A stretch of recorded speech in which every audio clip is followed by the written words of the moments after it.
በስመ አብ ወወልድ ወመንፈስ ቅዱስ አሐዱ አምላክ አሜን።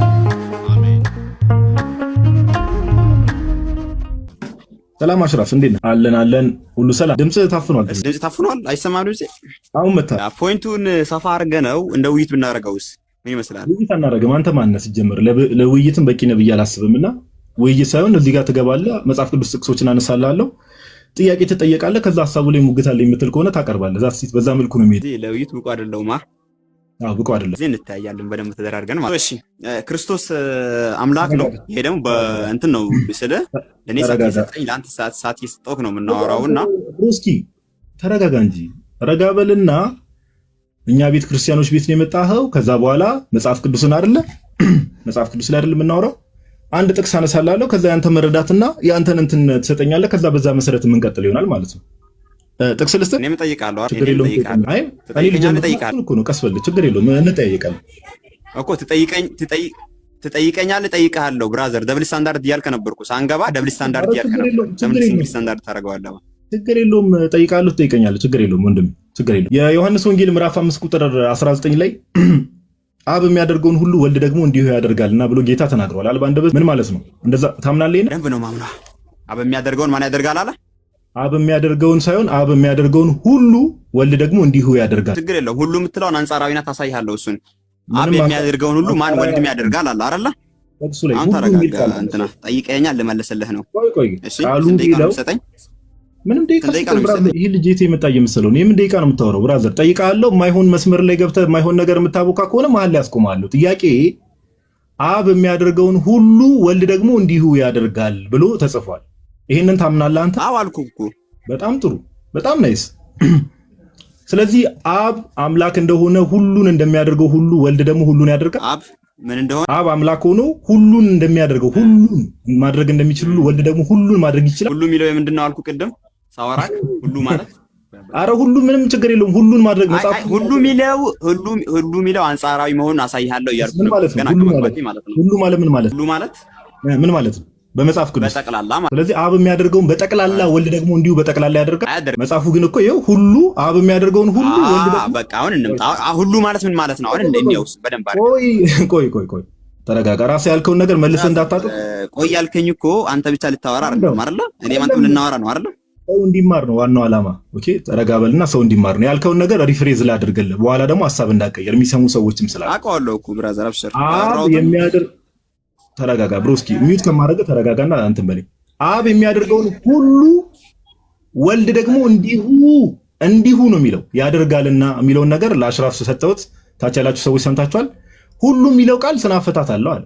ኦኬ ሁሉ የሚለው ቃል የሚታይበት መንገድ አለው። ምን ማለት ነው? ፍታው ስለው ሁሉ ማለት በጠቅላላ ማለት ነው አለ። ስለዚህ በአሽራፍ ይሄን አምናለሁ ብሏል። መጀመሪያ እሱን ኮንፌስ አድርጓል። በአሽራፍ አፈታት መሰረት ያላልኩትን እያልከ ነው። ቆይ ማማይ ኮንፊርም ታድርጋ እንዴ? ማማይ እስካሁን ያላለውን ነገር ተናግሬያለሁ። በሐቅ መስክር። ማማይ እኮ ያንተ ወገን ናት ብራዘር። ማማይ መስክር። አይ ምን ማለት ነው ማማይ መስክር? አይ ጋዲ አንደኛ ነገር የሆነ ለመማርና ለመማማር ይሄ ልቡን ከፈት አድርጎ የሚመጣ ሰውን ብታስገባ ደስ ይላል። አሽራፍ ይቅርታ አድርግልኝና ከመናቅ አንጻር አይደለም ወይ በስርዓት አትጠይቅ። ሰዎች ራሱ ከአንተ ጋር የማይወያዩት ለዛ ነው። እና ጥያቄ ጠይቀሃል፣ መልሶልሃል፣ ከዛ ጠይቆሃል። ከዛ በኋላ ሁሉ የሚለውን ቃል ምን ማለት ነው አልከው። ምን ማለት ነው አለ። አጠቃላይ አልከው አይደለ? ኦኬ ክርስቶስ ኢየሱስ አብ የሚያደርገውን ሁሉ አጠቃላይ ይሰራል ብለህ ታምናለህ? ይሄ ነው እኮ የተጠየቀው። ጥያቄው ግልጽ ነው። አገባ ምን ሊቀጥል አብ የሚያደርገውን በጠቅላላ ወልድ ደግሞ እንዲሁ ያደርጋል ብለህ ታምናለህ? በራስህ ፍቺ መሰረት አያደርግም። ለምንድን ነው የሚያደርገው? እንደዛ እኮ አያደርግም ቃሉ ይላል። ኦኬ በጣም አሪፍ። መጽሐፉ ሁሉ ብሎ ሲያወራ ምን ማለት ነው? አሁን ደግሞ ይላብራራልህ። ሁሉ ምን ማለት ነው? ሁሉ የሚለውን አብራራው። ምን ማለት ነው? ጎበዝ። ሁሉም ማለት መጽሐፍ ቅዱስ አንጻራዊ ሆኖ ይመጣል። አንጻራዊ ሲባል ለምሳሌ በአፍ በኩል የሚገባ ሁሉ ዳሪ በኩል ይወጣል፣ ወይም ደግሞ ወደ አፍ የሚገባ ሁሉ አያረክስም ብሎ ሲያወራ መጽሐፉ ሁሉ የምትለዋን እንዴት አድርጎ ወሰዳት ከተባለ አንጻራዊ አድርጎ ወሰዳት ማለት ነው። አይ እዚህ ጋር እኮ አስጨርሰኝ ብራዘር፣ የማይገናኝ ነገር አንተተ እንትን አትበል። በአፍ የሚገባ መጽሐፉ ነው፣ ሌላ ነገር አይደለም። መጽሐፉ ነው ብራዘር። እኔ ቤት መተህ እንዲህ ምናምን ነገር አይሰራም። በአፍ የሚገባ ሁሉ ብሎ በአንጻራዊ ብሎ የማይገናኝ ነገር ተቀባጥራለህ መተህ ወንድማችን። መጽሐፉ ላይ ቆመ።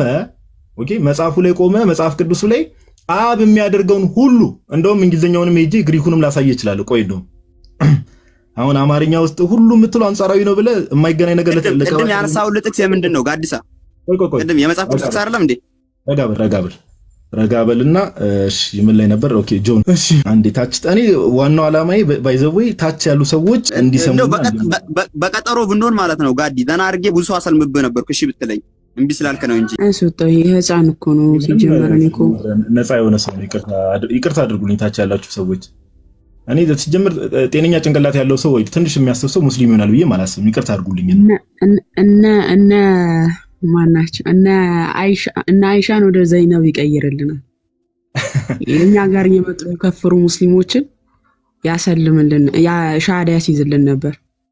አይደለም ስናፈታቱን አይተሽዋል። ግን ሁሉ የሚለውን ቃል እኔ መጀመሪያ አምልጦት መሰለኝ አይደል? አብ የሚያደርገውን ሁሉ ወልድ ደግሞ እንዲሁ ያደርጋል ሲል መጀመሪያ ላይ አምናለሁ ብሎ ነበረ። ከዛ ሁሉ የሚለውን በመንፈታው ወደ አፉ የሚገባ ሁሉ አያረክስም። ምንድን መጽሐፉ እኮ ግልጽ ነው። ወደ አፉ የሚገባ ሁሉ አያረክስም። በቃ አንጻራዊ ነው አለና ሌላ ነገር ሊቀባጠር ሌላ ነገር ኦኬ፣ ሌላ ነገር ውስጥ ገባ።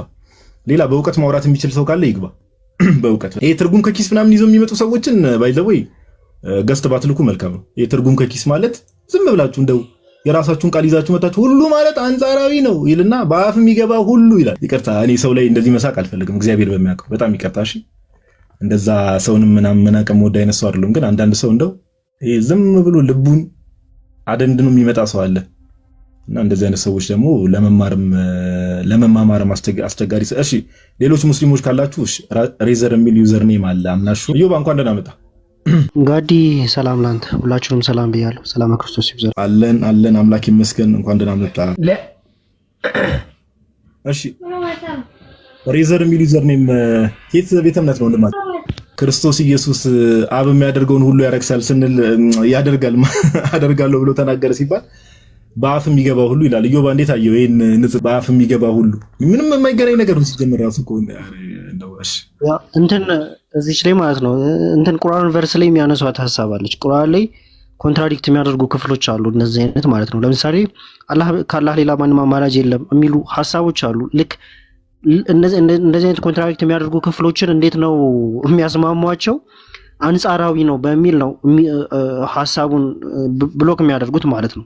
ከዛ አኳያ ነው አሁን እዛ ቁርአን ላይ የለመደውን ቃል እዚህ መጽሐፍ ቅዱስ ላይ አፕላይ ለማድረግ የሚሞክረው ማለት ያ አስቸጋሪ ነው። ለማንኛውም እንደተባለው በእውቀት ምናምን ነገር መወያየት የሚችል ሰው ካለ ማውራት የሚችል ሰው ካለ እንዲሁ ዝም ብሎ የሆነ ለመሸሽ ለመደበቅ የሆነ ቦታ ውስጥ ለመግባት ምናምን ነገር ሳይሆን በእውቀት ስርዓት ኦኬ የሚነሳው ሐሳብ ላይ ከዚህ አንጻር ነው ይሄ የሚባል አባት እንደዚህ ብሏል።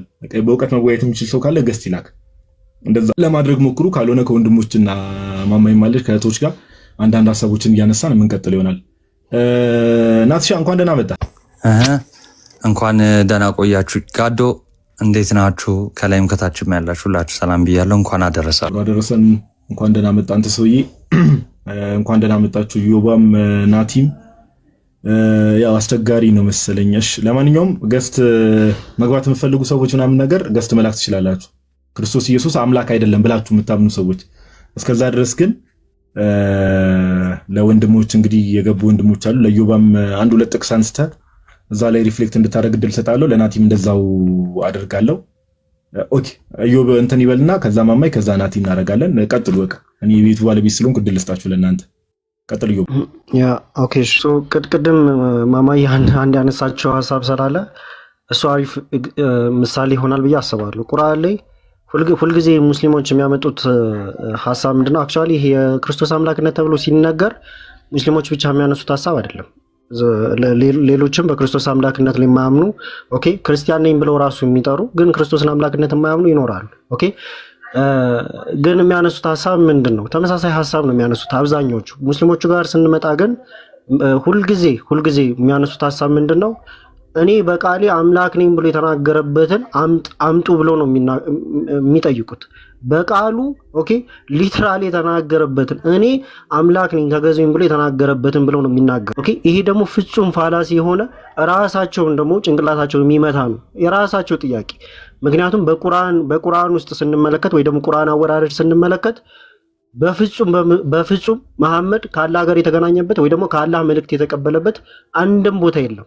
ኦኬ አንድም ቦታ የለም። ሪቨሌሽን ኦርደሩን ስናየው ወይ ደግሞ የመጣበትን መንገድ ስናየው አላህ አለ፣ በመሃል ጅብሪል አለ። ጅብሪል ደግሞ ለመሐመድ ነው። አላህ ለጅብሪል፣ ጅብሪል ለመሐመድ። ኦኬ ሶስተኛ ወገን ነው መሐመድ። ያ ማለት መጽሐፍ ቅዱስ ላይ ስንመጣ መጽሐፍ ቅዱስ ላይ ግልጽ አድርጎ ዮሐንስ ራእይ ላይ ቁጥር 7 ላይ ሲያስቀምጠው እኔ አምላክ ነኝ ብሎ ሲናገር እሷን ክፍል ላንባትና ጥሩ ሐሳብ ስለሆነች ምናልባት ዛሬ እንትን የምትሉ ካላችሁ ተገቡና ሐሳቡን በደንብ እናነሳዋለን። እቺ ማንሳት ስለፈለኩኝ ነው። ቀደም ማማዬም የስለ ፈርዖን ስላነሳች ማለት ነው። የፈርዖን የሚለውን እናወጣውና እናየዋለን።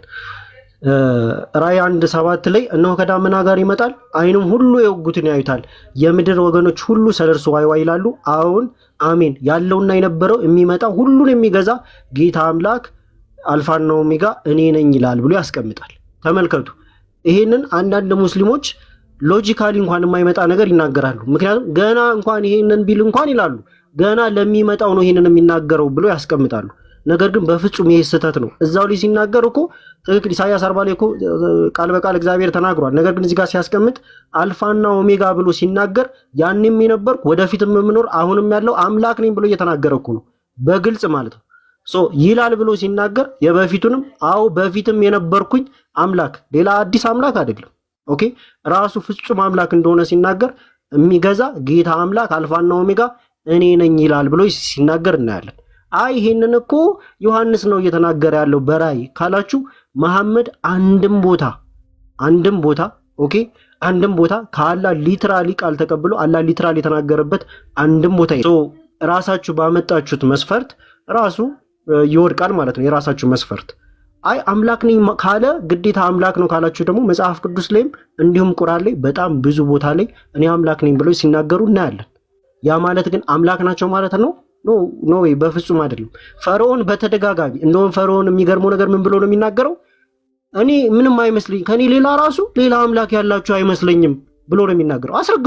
አስረግጦ ማለት ነው። ይሄ ቁርአን ላይ መጽሐፍ ቅዱስ ላይ አይደለም። ቁርአን ላይ በስተክክል እንደዚህ ይናገራል። ከኔ ሌላ ራሱ አምላክ ያላችሁ አይመስለኝም እኔ ነኝ አምላካችሁ ብሎ ሲናገር እናያለን። ለምንድን ነው ፈርዖንን ወርሺፕ የማታደርጉት የማታመልኩት? ለምንድን ነው? የአምላክነትን መስፈርት ስለማያሟላ ነው አይደል? ምንም ግልጽ እኮ ነው። ክርስቶስን ግን አምላክ ስንለው እንዴት ነው የሚለውን ቅድምም የተነሳው ሐሳብ አለ። አብ ሁሉ ያደረገውን ነገር ወልድ ደግሞ ያደርጋል።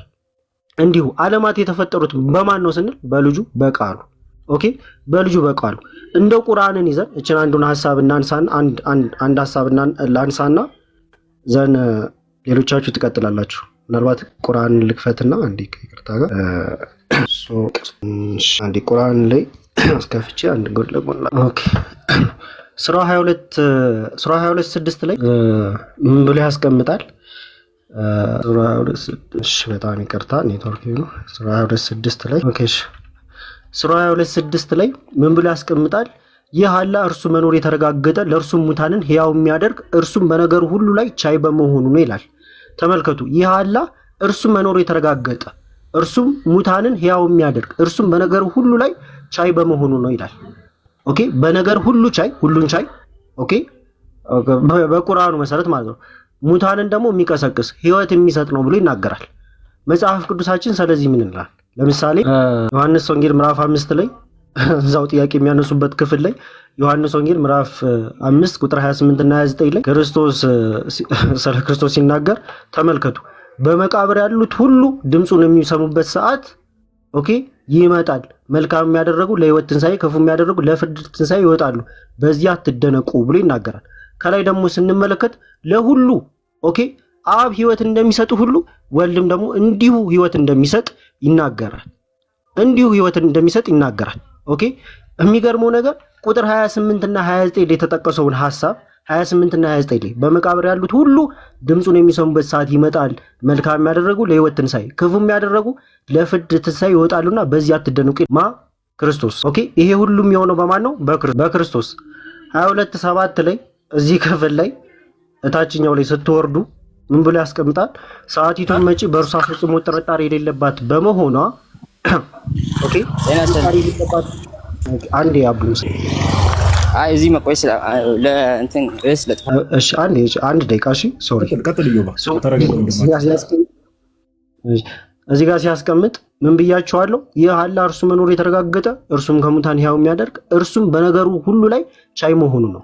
ተመልከቱ፣ ሙታንን ሕያው የሚያደርግ ነው፣ ሁሉን ቻይ ነው ብሎ ካስቀመጠ በኋላ ምን ብሎ ይናገራል? ሰዓቲቱን መጪ በእርሷ ፍጹም ጥርጣሬ የሌለባት በመሆኗ አላህም በመቃብሮች ውስጥ ያለን ሁሉ የሚቀሰቅስ በመሆኑ ነው ይላል። ምን ውስጥ ያለን? በመቃብር ውስጥ ያለን ሁሉ የሚቀሰቅስ ነው። ኦኬ፣ ቅድም ምን አነበብን? ወንጌል ላይ ምን አነበብን? በመቃብር ያሉትን ሁሉ ድምፅ የሚሰሙበት ሰዓት ይመጣል። ኦኬ፣ ድምፁን የሚሰሙበት ይመጣል። መልካም ያደረጉ ለምን ትንሣኤ? ለህይወት ትንሣኤ፣ ክፉ ያደረጉ ለፍርድ ትንሣኤ ይመጣልና በዚህ አትደነቁ። ይህንን የጻፈ ወንጌላዊ ዮሐንስ እዛው 14 ላይ ምን ብሎ ይናገራል? ቁጥር 6 ላይ ኢየሱስም እኔ መንገድና እውነት ህይወትም ነኝ፣ ከኔ በቀር ወደ አብ የሚመጣ የለም አለ። እኔ እውነትም ህይወትም ነኝ አለ። ሁለቱም የአላህ ስሞች ተብለው ተጠቅሰዋል። እውነትም መንገድም ተብሎ ህይወትም ተብሎ። ኦኬ፣ ምን ብሎ ተናገረ ግን ክርስቶስ? እኔ መንገድም እውነትም ህይወትም ነኝ አለ። ስለዚህ ኢቨን እንኳን በቁርአን ገለጻ እንኳን ብንጠቀም ምንም ወደዚህም ወደዛም በማይል መልኩ ኢየሱስ ጌታ አምላክ እንደሆነ ይናገራል ማለት ነው። ጌታ አምላክ መሆኑን ይናገራል። የሚገርም ነገር ይሄንን አየጂ ልበልና ምናልባት ሌሎቻችሁ ትቀጥላላችሁ። ሱራ 11:56 ላይ ምን ብሎ ያስቀምጣል? ሱራ 11:56 ላይ እቺን ብቻ ልበልና በኋላ ላይ ሌሎች ሐሳቦችን ነው። እሺ በዚህኛው ልክፈተው። ሶሪ እሺ እኔ እስከመቼ ልጠብቅ? ወንድማችን አንድ ደቂቃ ታገስ፣ ችግር የለውም። ቢ ፔሸንት። አንድ ደቂቃ ረጋ በልና ቀጥል። እቺን ብቻ ልበልና ትቀጥላለህ። በጣም ይቅርታ። ሱራ 11:56 ላይ ምን ብሎ ይናገራል? እኔ በጌታዬና በጌታችሁ በአላም ላይ የተጠጋው በምድር ላይ ምንም ተንቀሳቃሽ የለችም፣ እርሱ እናቷ ያዛት ብትሆን እንጂ ጌታዬ ቃሉም ስራውም በቀጥተኛ መንገድ ላይ ነው አላቸው ይላል። ተመልከቱ፣ ጌታዬ በምን ላይ ነው አለ? በቀጥተኛ መንገድ ላይ ነው አላቸው። አላህ በቀጥተኛ መንገድ ላይ ነው እንጂ ቀጥተኛ መንገድ አይደለም። ሊትራል ኦኬ። ምን ብሎ ተናገረ? ጌታዬ ተመልከቱ፣ ጌታዬ ቃሉም ስራውም በቀጥተኛ መንገድ ላይ ነው አላቸው አለ። እርሱ ራሱ በቀጥተኛ መንገድ ላይ ነው። ክርስቶስ ግን ሲናገር እኔ እውነትም መንገድም ነኝ ብሎ ተናገረ። ተመልከቱ፣ እኔ መንገድና እውነት ህይወትም ነኝ፣ ከኔ በቀር ወደ አብ የሚመጣ የለም። ኦኬ፣ ወደ አባቴ የሚመጣ የለም፣ ከኔ በቀር ወደ ማን የሚመጣ የለም? ወደ አብ የሚመጣ የለም ብሎ ተናገረ። ሶ እውነተኛ መንገድ ህይወት የሆነውን እንከተል ወይስ ደግሞ ቀጥተኛ መንገድ ላይ ያለውን እንከተል? አክቹአሊ ሱረቱል ፈቲሃም ያላህ ጸሎት ነች ብለን ስለምናምን ማለት ነው። የመጀመሪያው ሱራ 7 አንቀጽ ያላት። ሶ ቀጥሉ። ቃሎት ያሰማልን። እዮባዬ እናመሰግናለን። ቃሎት ያሰማልን። እሺ አቡ ሙስሊም የሚል ይዘር እንኳን ደህና መጣ። ኦኬ ግሪቲንግስ፣ ሰላም ብያችኋለሁ። እናንተ ሰላም ብያችኋለሁ። ቅድም ኢዮብ ራዕየ ዮሐንስ ምዕራፍ 1 ቁጥር 8 አንስቶ ነበር። እዛ ላይ ትንሽ ብንል ደስ ይላል። ችግር የለውም ትሄዳለህ። ክርስቶስ አምላክ አይደለም የሚለውን አርጊው ለማድረግ ነው የገባው አይደል? አቤት፣ ክርስቶስ አምላክ አይደለም የሚለውን አርጊው ለማድረግ ነው አይደል የገባው? ስለዚህ ወደ ራእይ ትሄዳለህ። ችግር የለውም፣ ወደዛ እንሄዳለን። ግን አንድ ጥቅስ ላንሳለን። የዮሐንስ ወንጌል ምዕራፍ 20 ቁጥር 28 ላይ ቶማስ ማን ብሎ ነው የጠራው ክርስቶስ? ጌታዬ አምላኬ። ማንን ነው እንደዛ ብሎ የጠራው? ኢየሱስን ሳይሆን አብን ነው እንደዛ ብሎ የጠራው። እሺ ኢየሱስን ሳይሆን አብን ነው ጌታዬ አምላኬ ብሎ የጠራው የሚል ማስረጃ ወይ ደግሞ በዚህ መልኩ የፈታ አባት ከጥንት ጀምሮ እንደዚህ ቆይ ተመሳሳይ ሊንግስቲካሊ ሆነ አፕሮች ያመጣል። ተረጋጋ። ይኸው ቆይ ተረጋጋ። እንደዚህ አይነት ዶክሶሎጂ ይሄ ከኪስ የምታመጣውን ትርጉም ማለት ነው። እኔ አሁንም ቀድ ተናግሬያለሁ። ታች የምትገቡ ሰዎች ከኪሳችሁ ትርጉም ይዛችሁ አትምጡ። ኦኬ፣ እኛ ኦርቶዶክሳውያን መጽሐፍ ቅዱስን ዝም ብለን ተረጋጋ። በየደቂቃው አታወራ። በየደቂቃው ዝም ብላችሁ ከኪሳችሁ ማስረጃ ይዛችሁ አትምጡ። አሁንም ነግረህ ምንድነው? ቶማስም ጌታዬ አምላኬን ብሎ መለሰለት። ለማን የመለሰው? ጌታዬም አምላኬን ብሎ አቡ ቀጥ ለማን የመለሰው? አይ አይደለም፣ አውራኝ። ጌታዬ አምላኬ ብሎ ለማን የመለሰው? ጌታዬ አምላኬ ብሎ የመለሰው ለኢየሱስን ነው። ለማን የመለሰው ነው ያልኩህ? አሁን ያንን ለማን የመለሰው? ጌታዬ አምላኬን ጌታዬ አምላኬን ብሎ ለማን የመለሰው? ኦኬ እሺ፣ በትልቁ ላድርግህ። ለኢየሱስ መልሶለታል። ተመሳሳይ ጥቅስ ለምሳሌ ሉጥ ካም ዳውን፣ ተረጋጋ። በትልቁ አድርጌ ያለው ማስረጃ ከፍተህ ጌታዬ አምላክ የሚያለው አብን ነው የሚል ማስረጃ አውጥተህ ኮሜንተሪ ቶሎ በል። የኔን እንትን ነው ማቀርበው የኔን ያንተን ሐሳብ ነው ማቀርበው ያንተን አይደለም ዮሐንስ ወንጌል ምዕራፍ 20 ኮሜንታሪስት ተረጋጋ ኮሜንታሪ ኖ የኮሜንታሪ የምትጠቅስላቸው አባት እኔ በምለው ባልፈ ነው ለስማ እኔ ቢፈቱ ኑሮ ለምን ሙስሊም አሉ አያገባንም ያንተ ትርጉም አይጠቅመንም ኮሜንታሪ ፋላሲ አትስራ የንጽጽር ስራ ነው እንወያይበት አድምጠኝ ኮሜንታሪ አልጠቅስልኝ ግዴታ መጥቀስ የለብኝም ምንድነው የሚያስፈራ አለብህ እንዴ ይሄን ትርጉም ኬታ መጣው ይፈራኩት ወይ እሺ ልንገርህ አድምጠኝ እስቲ የጉንጬ ልጨርስበት የጉንጬን አረ የጉንጬን እዛው ትውጣለህ አብን ነው እንደዛ ያለው እያልከኝ ኮሜንታሪ አምጣ ወንድሜ የኪስ ትርጉም እዛው ነው ተረጋጋ ኮሜንታሪ ማምጣት ስማኝ እኔ ይኸውልህ ኬታ መጣው ይሄን ኮሜንታሪ ባመጣልኝ ነው ስማ ቆይ ይሄን ትርጉም ኬታ መጣው አብራራው መች ተናገርኩኝ ተረጋጋው ነው ረጋበል አበጥበጠን አሁን እንድንበጣበጥ አይደለም ያስገባን ጋይስ ታች ያላችሁ ሰዎች ስሙ እኛውን ማስረጃ የሚያቀርብ ሰው አሚን ብለን እንቀበላለን አሁን ወንድማችን አቡ ሙስሊም የራሱን የኪስ ትርጉም ጌታዬ አምላኬን ብሎ መለሰለት ለማን የመለሰው ለኢየሱስ ማን ነው እንደዛ ጌታዬ አምላኬ ብሎ መለሰለት ለኢየሱስ ነው የመለሰው እየተባለ አብን ነው ያለው እያለ ነው አይደል እንደዛ ብሎ ይፈታ ማስረጃ ያምጣልን እንደዛ ብሎ ይፈታ ኮሜንታሪ ያምጣልን ለምን እንደዚህ አይነት መረዳቶች ከጌታችን ከመጣ ከስንት ጊዜ በኋላ ቆይ አንዴ ማማዬን ላተልቃት ከስንት ዘመን በኋላ የመጣ ስለሆነ ማማ የምትዩ ነገር ካለ አተልቄሻለሁ ኦኬ ቀጥይና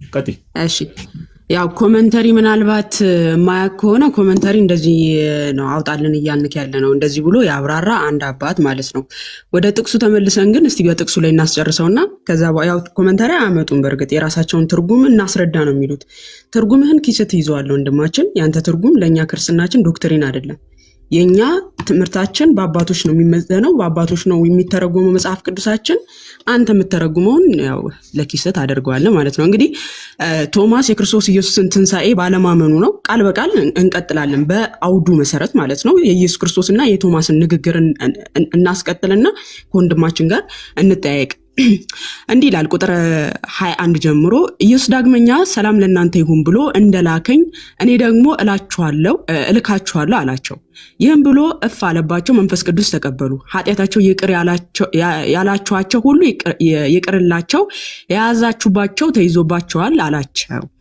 ነገር ግን ከ12ቱ አንዱ ዲዲሞስ የሚሉት ቶማስ ኢየሱስ በመጣ ጊዜ ከእነርሱ ጋር አልነበረም ኦኬ አላየም ማለት ነው ለሌሎቹ ደቀ መዛሙርቱ ጌታን አይተነዋል አሉት ወጣ እንዴ እኔ እኮ ማማ የተቸገር በቃ ሐሳቡን እኔ አሁን በጣም የሚያስቅ ነገር ስለሆነ ይሄ ሐሳቡን ይጅበትሽ ኦኬ አይ እንደው በጣም ስላሳቀኝ ነውና አይተነዋል አሉ እርሱ ግን የችንካሩ ምልክት በእጆቹ ካላየው ጣቴንም በችንካሩ ምልክት ካላገባው እጄንም ከጎኑ ካላስገባው አላምንም አለማ ቶማስ የክርስቶስ ኢየሱስን ትንሳኤ በእጄ ካልዳሰስኩ እጁን በሚስማር የተቸነከረበትን ካልዳሰስኩ አላምንም ማለት ቶማስ ማለት ነው ከዛስ ቁጥር 26 ላይ ከ8 ቀንም በኋላ ደቀ መዛሙርቱ ደግሞ በውስጥ ነበሩ ቶማስም ከእነርሱ ጋር ነበረ ደጆች ተዘግተው ሳሉ ኢየሱስ መጣ በመካከላቸውም ቆሞ ሰላም ለእናንተ ይሁን አላቸው እንግዲህ ቶማስ አሁን በምልክት ሊያይ ነው ማለት ነው ከዚያም በኋላ ቶማስን ጣትህን ወደዚህ አምጣና እጆቼን እይ ኦኬ በሚስማር የተቸነከረውን እጆቹን አሳየው ማለት ነው እጅህንም አምጣና ከጎኔ አግባው ያመንክ እንጂ ያላመንክ አትሁን አለው ቶማስ የማንን እጅና ጎን አየ የኢየሱስን ከዛ እስካየ በኋላ ምን አለ ይለናል ቁጥር 28 ላይ ቶማስ በመጀመሪያ ካላየው አላምንም ብሎ ነበር አይደል ቶማስ ከደቀ መዛሙርቱ ተለይቶ ስላላየ ማየት አለብኝ ብሎ ጥያቄ አቅርቧል ከዛ በኋላ ግን ኢየሱስ ካሳየው በኋላ ምን አለ ቁጥር 28 ላይ ቶማስም ጌታዬ አምላኬ ብሎ መለሰለት ለማ ፍለፊቱ ለሚያነጋግረው አካል ደግሞ መለሰና ምን አለው ኢየሱስም ስላየኸኝ አምነሃል አሁን እዚህ ጋር አቤቱ ጋር ነው አብ የሚለው እስቲ በጌታ ስም ከኢየሱስ ጋር ነው ንግግሩ ያላየው ነገር ነበረ ኢየሱስ አሳየው ከዛን አምላኬ ጌታዬ አለ ከዛስ ጌታ ኢየሱስ ምን አለው ስላየኸኝ አምነሃል ስላየ ነው ጌታዬ አምላኬ ብሎ የመሰከረው ባያይ ኖሮ አይመሰክርም ነበር ማለት ነው ቶማስ ለዚህ ምን አለው ጌታ ኢየሱስ ስላየኸኝ አምነሃል ሳያዩ የሚያምኑ ብፁዓን ናቸው አለው ኢየሱስም በዚህ መጽሐፍ ያልተጻፈ ሌላ ብዙ ምልክቶች በደቀ መዛሙርቱ ፊት አደረገ ይላል ስለዚህ ቶማስ ከኢየሱስ ክርስቶስ ጋር ነው ፍለፊት እየተነጋገረ ያለው አምላኬም ጌታዬ የሚያለው ፍለፊቱ ላለው አካል ለተመለሰለት አካል ነው ኢየሱስም መልሶ ስላየኸኝ አምነሃል ብሎ እየመለሰለት ያለው እንደው ከአባቶች ትምህርትም ከተባለ መጽሐፉን ከፈለጋችሁ የቅዱስ ኢራኒዮስንም እንትን ከፍትላችኋለሁ። እንዲላ ሲያብራራው ማለት ነው። ቶማስ ማነው? ቅዱስ ኢራኒዮስ አልኳችሁ። ቆይ እንዲህ ላውጣላችሁ። ቅዱስ ኢራቂሊስ ማለት ሶሪ። እንዲህ ይላል፣ ቶማስ ጌታዬ አምላኬ ብሎ ማመኑ ሲገልጥ ቅድመ ዓለም የነበርክ አንተነ፣ ዛሬም ያለ አንተነ፣ ሰማያዊ አንተነ፣ ምድራዊም አንተነ፣ በሰማይም በአብ ህልው የምትሆን አንተነ፣ ስለ እኛም በመስቀል የተሰቀልክ አንተነ፣ ዓለም ሳይፈጠር በጌትነት ዙፋን ያለ አንተነ፣ አሁንም በዕፀ መስቀል የተቸነከርክ አንተነ፣ በመለኮት ሕማም የሌለብህ አንተነ፣ በስጋ መከራ የተቀበልክ አንተነ፣ ከአብ ጋር አንድ እንደመሆነ ሞት የሌለብህ አንተነ፣ ከእኛም ጋር አንድ እንደመሆነ በፍቃድ የሞት አንተነ፣ በመቃብር ያደርክ አንተነ፣ በኪሩቤል ላይ ያደርክ አንተነ ማለቱ ነው። ጌታዬ አምላኬ ብሎ ሲመሰክር ቶማስ ብሎ ቅዱስ ኢራቂሊስ እንደዚህ ያብራራል ማለት ነው። ሙስሊም ወገኖቻችን ከኪሳችሁ የምታመጡትን ልክኛ የሆነ የቁርአን ቨርስ አውጥተን በራሳችን መተርጎም እንደማንችለው ተፍሲራት እንደምንለው ሁሉ አንተም የአባቶች ትምህርት ትባላለህ። አምጣ የአባቶች ትምህርት ባይዘው እኛ እስልምና ስንተች አንድ ልታስተውሉ የሚገባው ከተፍሲራቶች ማብራሪያ አንፃር ነው። ራሱ እስልምና ስህተት ነው የምንለው እኛ በራሳችን ቁርአኑን ተርጉመ ነው እንኳን አይደል። ቁርአኑን በራሳችን ተርጉመ ነው ሳይሆን ከተፍሲሮቻችሁ ማብራሪያ አንፃር ነው በራሱ ስህተት ነው የምንለው።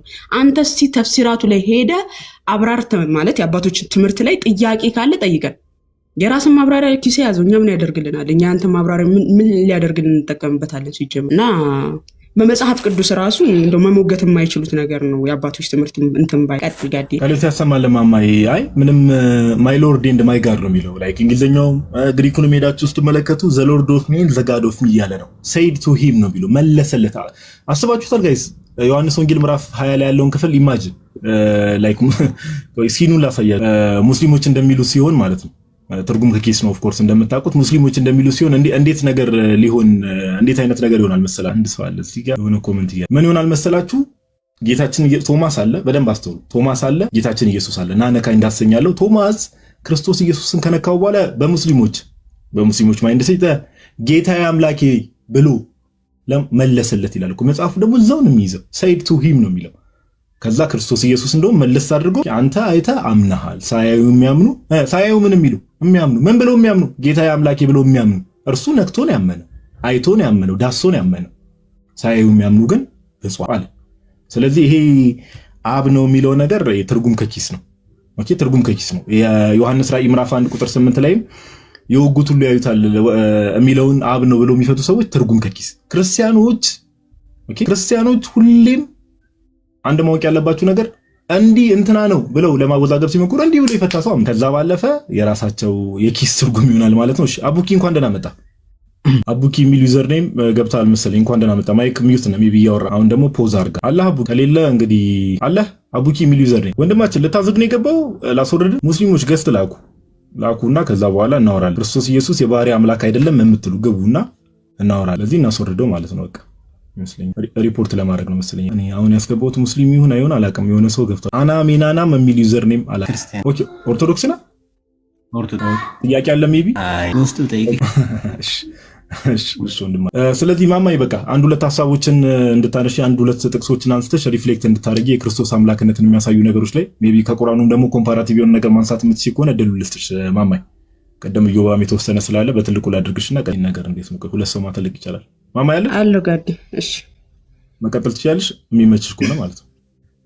እሺ ቪዲዮውን ተልበለላ ምንድነው ማሳያችሁ? ያው ሙስሊም ወገኖቻችን እኛ ሁሌም የአምላክነት መስፈርቱ ተግባሩ ስራው ነው እንጂ እኔ አምላክ ነኝ ብሎ መናገር አይደለም ብለን እናምናለን። እኛ ክርስቲያኖች አሁን ሙስሊም ወገኖቻችን አምላክ ብቻ የሚያደርጋቸው ለአምላክ ብቻ የሚሰጡ ስም አለ፣ አምላክ ብቻ የሚያደርጓቸው ነገሮች ብለው የሚያምኗቸው ነገሮች አሉ እንደ ቁርአናቸው ማለት ነው። ከሱ ውጪ ይህን ነገር ማድረግ አይችልም ብለው የሚያምኑና በመጽሐፍ ቅዱስ ላይ ጌታችን ኢየሱስ በተደጋጋሚ አምላክነቱን በስራ ለማሳየት ለአይሁዶች በጣም እንትን ብሏል፣ አሳይቷቸዋልም። አንድም ያጉረመረሙበትም አምላክነቱን በተግባርም ሲያሳያቸውም ጭምር ነው። በቃል ሲያስረዳቸው አንተ ጋኔን አለብህ ዮሐንስ ወንጌል ምዕራፍ 8 ላይ ካያችሁ አንተ ጋኔን አለብህ ሁላ ብለው እስከ መሳደብ ደረሱ። ለዚህ ምን አላቸው? እኔ ራሴን ባከብር ክብሬ ከንቱ ነው። እኔን የሚያከብረኝ እናንተ አምላካችን የምትሉት አባቴ ነው ስላላቸው ሰው የሚረዱበትን መንገድ እያነጻጸረ በብሉይ ኪዳን እግዚአብሔር ብቻ የሚያደርጋቸውን ነገሮች እሱ በአዲስ ኪዳን ተገልጦ ይሰራቸው ነበረ። ስለዚህ እነሱ የሚያስቡት ከእግዚአብሔር ውጪ ያንን ነገር ማንም ማድረግ አይችልም ብለው ስለሚያስቡ እግዚአብሔር አምላክ ክርስቶስ ኢየሱስ ያንን እየሰራ ተግባሩን ያሳያቸው ነበር፣ አምላክነቱን በተግባር ማለት ነው። ለምሳሌ ያህል ሱረቱል ኢምራንን ማንሳት እንችላለን። በቁርአናችሁ አንፃር ከአላህ ውጪ ማንም ማድረግ አይችልም ብላችሁ የምታስቡት የቁርአን አያዎች ከአምላክ ውጪ ማንም ሊናገራቸው ወይም ሊያደርጋቸው የሚችሉ ነገሮች የሉም ብላችሁ የምታምኗቸው ማለት ነው። ሱረቱል ኢምራን ቁጥር 135 ላይ እንዲህ ይላል፣ ለነዚያ መጥፎ ስራም በሰሩ ወይም ነፍሶቻቸውን በበደሉ ጊዜ አላህን የሚያስታውሱ ለኃጢአቶቻቸው ምህረትን የሚለምኑ ለሆኑት አለ ከአላህም ሌላ ኃጢአቶችን የሚምር አንድም የለም ማለት። በደንብ አስተውሉ። ከአምላክ ውጪ ከአላህ ውጪ ከኔ ውጪ ኃጢአትን የሚምር ማንም የለም ብሎ ይናገራል። ምናልባት በመጽሐፍ ቅዱሳችን ከብሉይ ኪዳን ጀምሮ ላሳያችሁ። በብሉይ ኪዳን ላይ አምላካችን እግዚአብሔር ከኔ ውጪ ማንም ኃጢአትን ይቅር የሚል የለም እያለ አንደኛ ነገሥት ምዕራፍ 8 ቁጥር 39 ላይ እንዲህ በማለት ይናገራል። አምላካችን እግዚአብሔርም ቅዱሳን ነቢያትም እንዳስተማሩት ማለት ነው። ለአባቶቻችንም በሰጣሃት ምድር ላይ በሚኖሩበት ዘመን ሁሉ ይፈሩ ዘንድ በማደሪያ በሰማይ ስማ ይቅርም በል። በደንብ አስተውሉ። ይቅርም በልማ እግዚአብሔር ማለት ነው። አንተ ብቻ የሰው ልጆች ሁሉ ልብ ታውቃለህና ልቡን ለምታውቀው ሁሉ ሰው ሁሉ እንደ መንገዱ ሁሉ መጠን ክፈለውና ስጠው ይላል። እንግዲህ አንተ ብቻ ይቅር በል፣ አንተ ብቻ የሰውን ሁሉ ልብ የምታውቅና ለሰው ሁሉ እንደ መንገዱ የምትሰጥነ የተባለ ነው ያህዌ።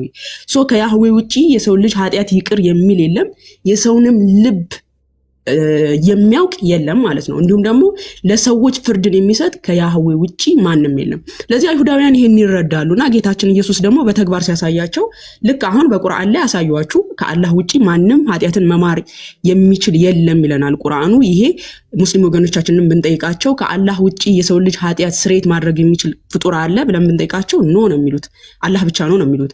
ካዲያ ኢየሱስ ክርስቶስ ማን ስለሆነ የሰው ልጅ ኃጢአት ይቅር ሊል ቻለ? የሰው ልጅ ኃጢአት ስርየት ሊያደርግ ቻለ? ማርቆስ ወንጌል ምዕራፍ 2 ላይ ካያችሁ ከቁጥር 4 ጀምሮ ስለ ሕዝቡን ብዛት ወደ እርሱ ማቅረብ ቢያቅታቸው እርሱ ያለበት የቤቱን ጣራ አነሱ፣ ነድለውም ሽባው የተኛበት አልጋ አወረዱ። ኢየሱስም እምነታቸውን አይቶ ሽባውን አንተ ልጅ ኃጢአት ተሰረየችልህ አለው። ማን ነው እንዲያለው? ኢየሱስ። እንግዲህ ኃጢአትን ማን ነው ይቅር ይላል የሚለው መጽሐፍ ቅዱሳችን በብሉይ ኪዳን ያህዌ ነው። አንተ ብቻ የሰው ልጅ ኃጢአት ይቅር በል ተብሎ የተነገረለት እግዚአብሔር ብቻ ነው። የሰው ልብ ሁሉ የሚያውቅ ነው ብሎናል። እዛው ጥቅስ ጋር ሶስቱንም ነገር ላሳያችሁ ነው። እንግዲህ የሰው ልብ የሚያውቅ እግዚአብሔር ነው ተብሏል። ኢየሱስ ምን አላቸው? አንተ ልጅ ኃጢአት ተሰረየችልህ አለው። ኦኬ አይሁዳውያን ምን አሰቡ? እንዴ ከአንዱ ከእግዚአብሔር በቀር ማን ነው ኃጢአትን ይቅር ሊል የሚችለው? እንዴት ይሄ ሰው እንደዚህ ሊያደርግ ቻለ ብለው እንደውም አጉረመረሙ። ምን ይለናል? ከጸሐፊዎችም አንዳንዶቹ በዚያ ተቀምጠው ነበር፣ በልባቸውም ይህም ስለምን እንደዚህ ይሳደባል፣ እንደዚህ ያለ ስድብ ይናገራል አሉ። ስድብ መሰላቸው። ምክንያቱም ከእግዚአብሔር ውጪ ኃጢአትን ስርየት ሊያደርግ የሚችል ማንም እንደሌለ ስለሚያውቁ አይሁዳውያን ክርስቶስ ኢየሱስ በተግባር አምላክነቱን ሲያሳያቸው የሰው ልጅ ኃጢአት ስርየት አድርጎ አሳያቸው። ስለዚህ ምን አሉ? እንዴት እንደዚህ ያለ ስድብ ይሳደባል? ስድብ መስሎ ታያቸው። ምን አሉ? እንዴት እንደዚህ ያለ ስድብ ይናገራል? ከአንዱ ከእግዚአብሔር በቀር ኃጢአት ሊያስተሰርይ ማን ይችላል ብለው አሰቡ ይለናል። ተመልከቱ። ከአንዱ ከእግዚአብሔር በቀር ያሉት ለምንድን ነው? ብሉይ ኪዳን ላይ ከእግዚአብሔር ውጪ ኃጢአትን ስርየት የሚያደርግ የትኛውም ፍጡር ስለሌለ ማለት ነው። ከእግዚአብሔር ውጪ የትኛውም አካል የሰው ልጅ ኃጢአት ስርየት የሚያደርግ ስለሌለ፣ ስለዚህ ክርስቶስ ኢየሱስ ምን አላቸው? ወዲያውም በልባቸው እንዲህ እንዳሰቡ በመንፈስ አውቆ እንዲህ አላቸው። አንደኛ ነገሥት ምዕራፍ 8 ላይ ምን ይላል? አንተ ብቻ የሰው ልብ የምታውቅ ተብሏል አይደለ? እዚህ ጋር ኢየሱስ ክርስቶስ ያ አምላክ ስለሆነ በልባቸው ያሰቡትን ሁሉ አውቆ መልስ ሰጣቸው። ስለምን በልባችሁ እንዴት ታስባላችሁ ብሎ መልስ ሰጣቸው። ኦኬ እዛ ጥቅስ ላይ አንደኛ ነገሥት ላይ ምን ብሎናል? አንተ ብቻ ይቅር በል ተብሏል። አንተ ብቻ የሰው ልብ ሁሉ የምታውቅ ተብሏል። ኦኬ ስለዚህ ያ እግዚአብሔር ስለሆነ በልባቸው ያሰቡትን ሁሉ አውቆባቸው መልስ ሲሰጣቸው እንመለከታለን። ያ እግዚአብሔር ስለሆነ በስጋ የተገለጠው ደግሞ የሰው ልጅ ኃጢአት ስርየት ሲያደርግ እንመለከታለን። እንዲሁም በሱረቱ ኑር ምዕራፍ 24 ቁጥር ምናልባት ሙስሊም ከገባ ሙስሊሙን እንድናስተናግድ እድል ልስጥ። እሺ ማማይ ይቻላል። ቢከንድዝት ጥሩ ፖይንት ነው ያነሳሹና ጥሩ ፖይንት ነው። ሜቢ በኋላ ላይ አንድ አፍታ ፕሮሲድ እናደርጋለን፣ የምንቀጥል ይሆናል። እሺ አንዴ ቆይ። ማን ነው የሚለው ወንድማችን? ስሙ ሁሱ ነው የሚለው። ሁሱ የሚል ዩዘር ነው። ሁሱ ወይ ሰላም ነው? ሰላም አለን ይመስገን አምላክ። ርዕሱን አይተዋል ስትገባ? ሜቢ አያራየት የሰማቸው ችግር የለም። ቀጥታ ክርስቲያን ነው ወይስ ሙስሊም? ሰማው ነገር ካለ ሰምቶ ፖይንቱን ገብቶት ጥያቄ እንዲጠይቅ ጎበዝ ነው እንደዚህ ለራሱ ጊዜ መስጠቱ። ቀደም እንዳልኳችሁ ከአላህ ውጪ ማንም ማድረግ አይችልም የተባለውን ነገር ኢየሱስ ደግሞ አላህ በንግግር ከኔ በቀር ኃጢአትን ይቅር የሚል የለም ብሎ ሲናገር ኢየሱስ ግን በተግባር ተግብሮት ያለፈው ነገር ነው። በደንብ አስተውሉ። እንዲሁም ደግሞ በሱረቱ ኑር ምዕራፍ 24 ቁጥር 35 ላይ እንዲላል አላህ የሰማያትና የምድር አብሪ ነው አለ። እንግዲህ ስለ ብርሃንነቱ ልክ ኢየሱስ እኛ የዓለም ብርሃን ነው ብለን እንደምንለው እንግዲህ አላህም ስለ ብርሃንነቱ ሲነገርለት ምን ይላል?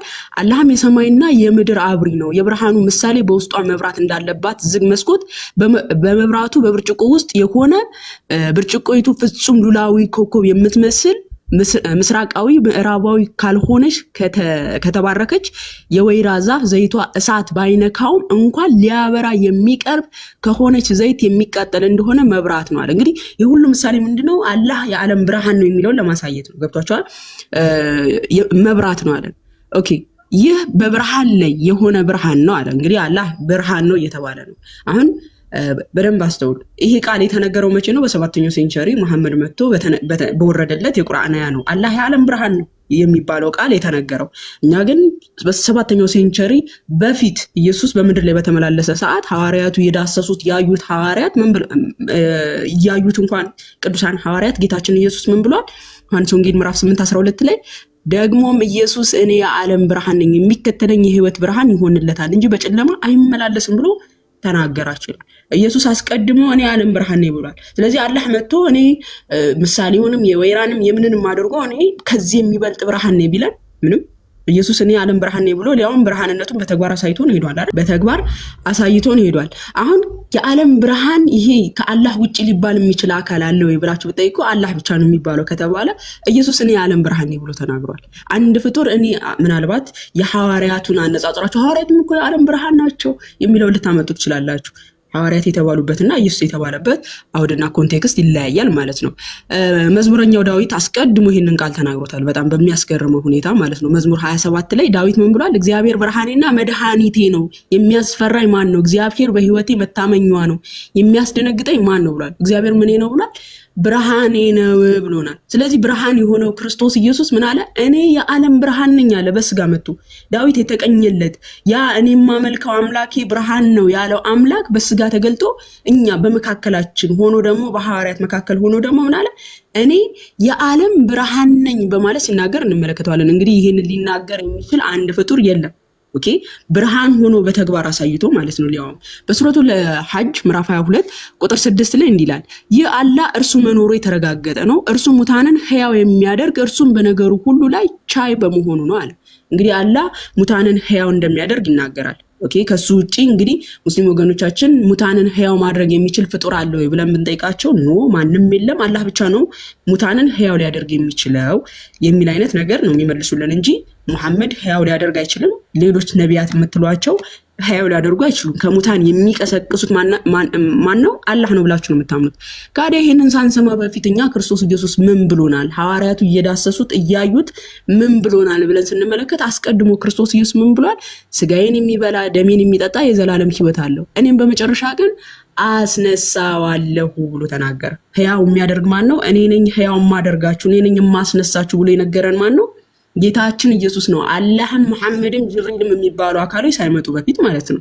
ሳይመጡ በፊት በእኔ የሚያምን ስጋዬን የበላ ደሜን የጠጣ የዘላለም ሕይወት አለው፣ እኔም በመጨረሻ ቀን ሕያው አደርገዋለሁ አስነሳዋለሁ አለ። ኦኬ፣ አስነሳው። ይሄ አስቀድሞ ጌታችን ኢየሱስ የነገረን ቃል ነው። እዛው ሱረቱል ሐጅ ላይ ከተመለከታችሁ ቁጥር 56 ላይ እንዲላል በዚያን ቀን ንግስናው የአላህ ብቻ ነው አለ። በዚያን ቀን ንግስናው ፈራጅ ነኝ እያለ ነው። በዚያን ቀን ንግስናው የአላህ ብቻ ነው፣ በመካከላቸውም ይፈርዳል። እነዚያም ያመኑት መልካም ስራዎችንም የሰሩት በመደሰቻ ገነቶች ውስጥ ናቸው አለ። ኦኬ፣ ንግስናው እኔ ነኝ የምፈርደው፣ ከኔ ውጪ ፈራጅ የለም እያለ ነው። አሁን ሙስሊም ወገኖቻችንን ብንጠይቃቸው ሙስሊሞች ወይ ከአላህ ውጪ የሚፈርድ አለ ወይ? በወልቂያማ ቀን የሚፈርድ አካል አለ ወይ ብለን ብንጠይቅ ኖ አላህ ነው የሚሉት። ነብያችን የሚሉት የለም፣ ማንኛውም አካል ሊፈርድ አይችልም ከአላህ በስተቀር ብለው ነው የሚመልሱት። ጌታችን ኢየሱስ ምን ብሎ ተናግሯል ካልን ዮሐንስ ራዕይ ምዕራፍ 22 ቁጥር 11 ላይ አመፀኛው ወደፊት ያምፅ፣ ርኩሱም ወደፊት ይርከስ፣ ጻድቁም ወደፊት ጽድቅ ያድርግ፣ ቅዱሱም ወደፊት ይቀደስ፣ እነሆ በቶሎ እመጣለሁ ለእያንዳንዱ እንደ ስራው መጠን እከፍል ዘንድ ዋጋዬ ከኔ ጋር አለ። በነገራችን ላይ መዝሙር 40 ላይ ካያችሁ አምላካችን እግዚአብሔር በአሕዛብ መካከል እንደሚፈርድ ይናገራል። ያ በአሕዛብ መካከል የሚፈርደው ደግሞ በማቴዎስ ወንጌል ምዕራፍ 25 ቁጥር 31 ላይ አሕዛብን ሁሉ በግራና በቀኝ ያቆማቸዋል የተባለው ማን ነው? ያ የሰው ልጅ የተባለው ጌታችን ኢየሱስ ነው። ኦኬ በብሉይ ኪዳን በአሕዛብ ፍርድ ያወጣል የተባለው አምላክ ክርስቶስ ኢየሱስ ዳዊት አስቀድሞ ሲናገርለት የነበረው ማለት ነው። ስለዚህ ማን ነው በትንሣኤ ቀን የሚፈርደው? ክርስቶስ ኢየሱስ ነው። እኔ አመፀኞች ያምፁ፣ ርኩሱ ይርከስ፣ ቅዱሱ ይቀደስ፣ እነሆ በቶሎ እመጣለሁ ለእያንዳንዳችሁ እንደ ስራችሁ ሰጣችኋለሁ ብሎ ማን ነው? ከሙሐመድም አላህም ጅብሪልም የሚባሉ አካሎች ሳይመጡ በፊት የነገረን ጌታችን ኢየሱስ ነው። በሁሉ ላይ በፍጥረታት ላይ ሁሉ የሚፈርድ ንጉስ አልፋና ኦሜጋ እኔ ነኝ እያለ የወጉት ሁሉ የሚያለቅሱለት የወጉት ሁሉ ዋይ ዋይ የሚሉለት በፍጥረታት ላይ የሚፈርደው ማን ነው? ጌታችን ኢየሱስ ነው። ስለዚህ አላህ በ7ኛው ሴንቸሪ መጥቶ እኔ ነኝ የምፈርደው ቢለንም ምንም እንትን የሚለን ነገር የለም። ምክንያቱም አስቀድሞ ጌታ እኔ ፈርዳለሁ ብሎ ስላለ። ከአላህ ውጪ ግን ይህንን ቃል ሊናገረው የሚችል ማንም የለም ብለው ካሰቡ ኢየሱስ ማን ስለሆነ እኔ በፍጥረታት ላይ እፈርዳለሁ ሊል ቻለ? ሙስሊም ወገኖቻችን ልታስተውሉ የሚገባው ማለት ኦኬ አላህ ብቻ ከሆነ ኢየሱስ በመጽሐፍ ቅዱስ ላይ አምላክ አይደለም ብላችሁ የምታስቡ ከሆነ ኢየሱስ ይሄው በፍጥረታት ላይ ፈርዳለሁ ለእያንዳንዳችሁ እንደ ስራችሁ ሰጣለሁ። ኤርምያስ 17:10 ላይ ከተመለከታችሁ እግዚአብሔር ለፍጥረታት ሁሉ እንደሚከፍል ይናገራል። ኦኬ ለፍጥረታት ሁሉ ፍርድን እንደሚሰጥ እግዚአብሔር አምላክ ይናገራል። ያ እግዚአብሔር ስለሆነ በስጋ የተገለጠው ደግሞ ገናም የትንሣኤ ቀንም ሲመጣ እሱ ነው የሚፈርድብን ማለት ነው። እኔ እመጣለሁ ብሎም በተስፋ የነገረን አምላክ ስለሆነ ማለት ነው። ቅድም ያልኳችሁ ማቴዎስ ወንጌል ምዕራፍ 25:31 ላይ የሰው ልጅ በክብሩ በሚመጣበት ጊዜ ከእነርሱ ጋር ቅዱሳን መላእክቱ ሁሉ በዚያን ጊዜ በክብሩ ዙፋን ይቀመጣል። አሕዛብን ሁሉ በፊቱ ይሰበስባል። እረኞችን በጎቹን ከፍየሎቹን እንደሚለይ እርስ በርስ ይለያቸዋል። ጌታችን ኢየሱስ በፍጥረታት ላይ ስልጣን ያለው የሚፈርድ እሱ ብቻ ነው። መዝሙር 9 ላይም ካያችሁ ቁጥር 7 ላይ እግዚአብሔር ግን ለዘላለም ምን ይላል? ይኖራል፣ ዙፋኑንም ለመፍረድ አዘጋጃለን።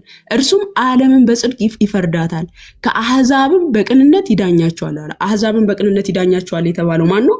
ዳዊት ያለን እግዚአብሔር። ኦኬ በስጋ ተገልጦ ደግሞ አሕዛብን በግራና በቀኝ አቆማቸዋለሁ ብሎ የነገረን ማን ነው? ክርስቶስ ኢየሱስ። ይሄው ማቴዎስ ወንጌል ምዕራፍ 25 ላይ ምን ይላል? የሰው ልጅ በክብሩ በሚመጣበት ጊዜ የሰው ልጅ የሚለው ከድንግል ስለተወለደ የሰው ልጅ በክብሩ በሚመጣበት ጊዜ ከእርሱም ጋር ቅዱሳን መላእክቱ ሁሉ በዚያን ጊዜ በክብሩ ዙፋን ይቀመጣል። አሕዛብ ሁሉ በፊቱ ይሰበሰባሉ። ምኖች ናቸው በፊቱ የሚሰበሰቡት? አሕዛብ። ኦኬ ዳዊት ምን ብሎናል አስቀድሞ?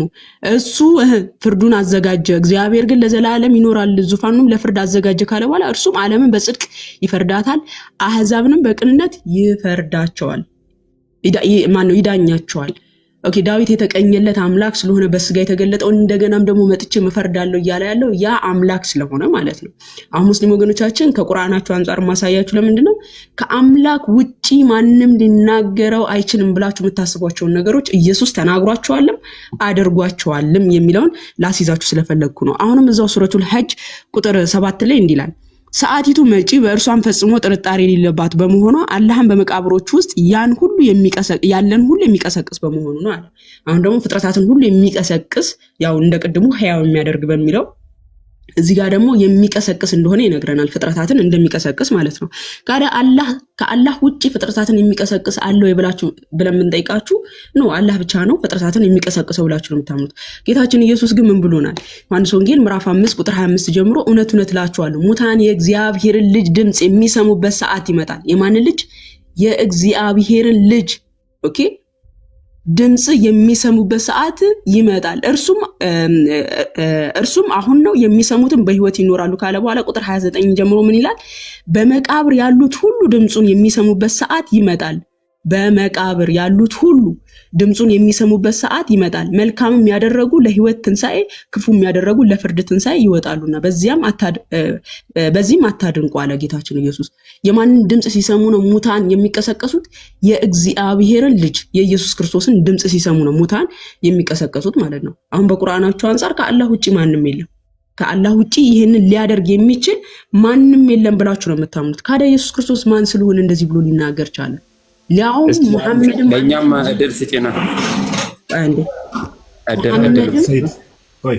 ትጨርስና ትጨርስና ተረጋጋ። እቺ ብቻ ነች የቁርአን ቨርስና አንድ መጽሐፍ ቅዱስ ጥቅስ ነው ማሳያችሁ። ትቀጥላለች፣ ችግር የለም። አሁን ልታስተውሉ የሚገባው ከቁርአናችሁም ከመጽሐፍ ቅዱስም እያነጻጸርኩላችሁ ያለሁት ለምንድን ነው? ከአላህ ውጪ እነዚህ ነገራቶች የሚያደርግ ፍጡር ከሌለ ኢየሱስ ማን ስለሆነ ሊያደርግ ቻለ? ኦኬ፣ ኢየሱስ ማን ስለሆነ እንደዚህ የአምላካዊ ተግባሮችን ሊያደርግ ቻለ? አንድ ፍጡር ይሄን ሊያደርግ ይችላል? የትኛው ነብይ ነው እንደዚህ አይነት ነገሮችን ሲያደርግ ያያችሁት? በየትኛው መጽሐፍትስ አነበባችሁ ነው?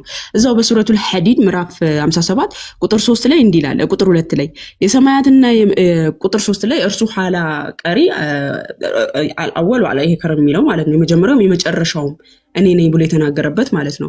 እንግዲህ ከአላህ ውጪ እኔ የመጀመሪያና የመጨረሻ ነኝ ብሎ ሊናገር የሚችል ፍጡር አለ ወይ ብለን ብንጠይቃቸው ማንም የለም።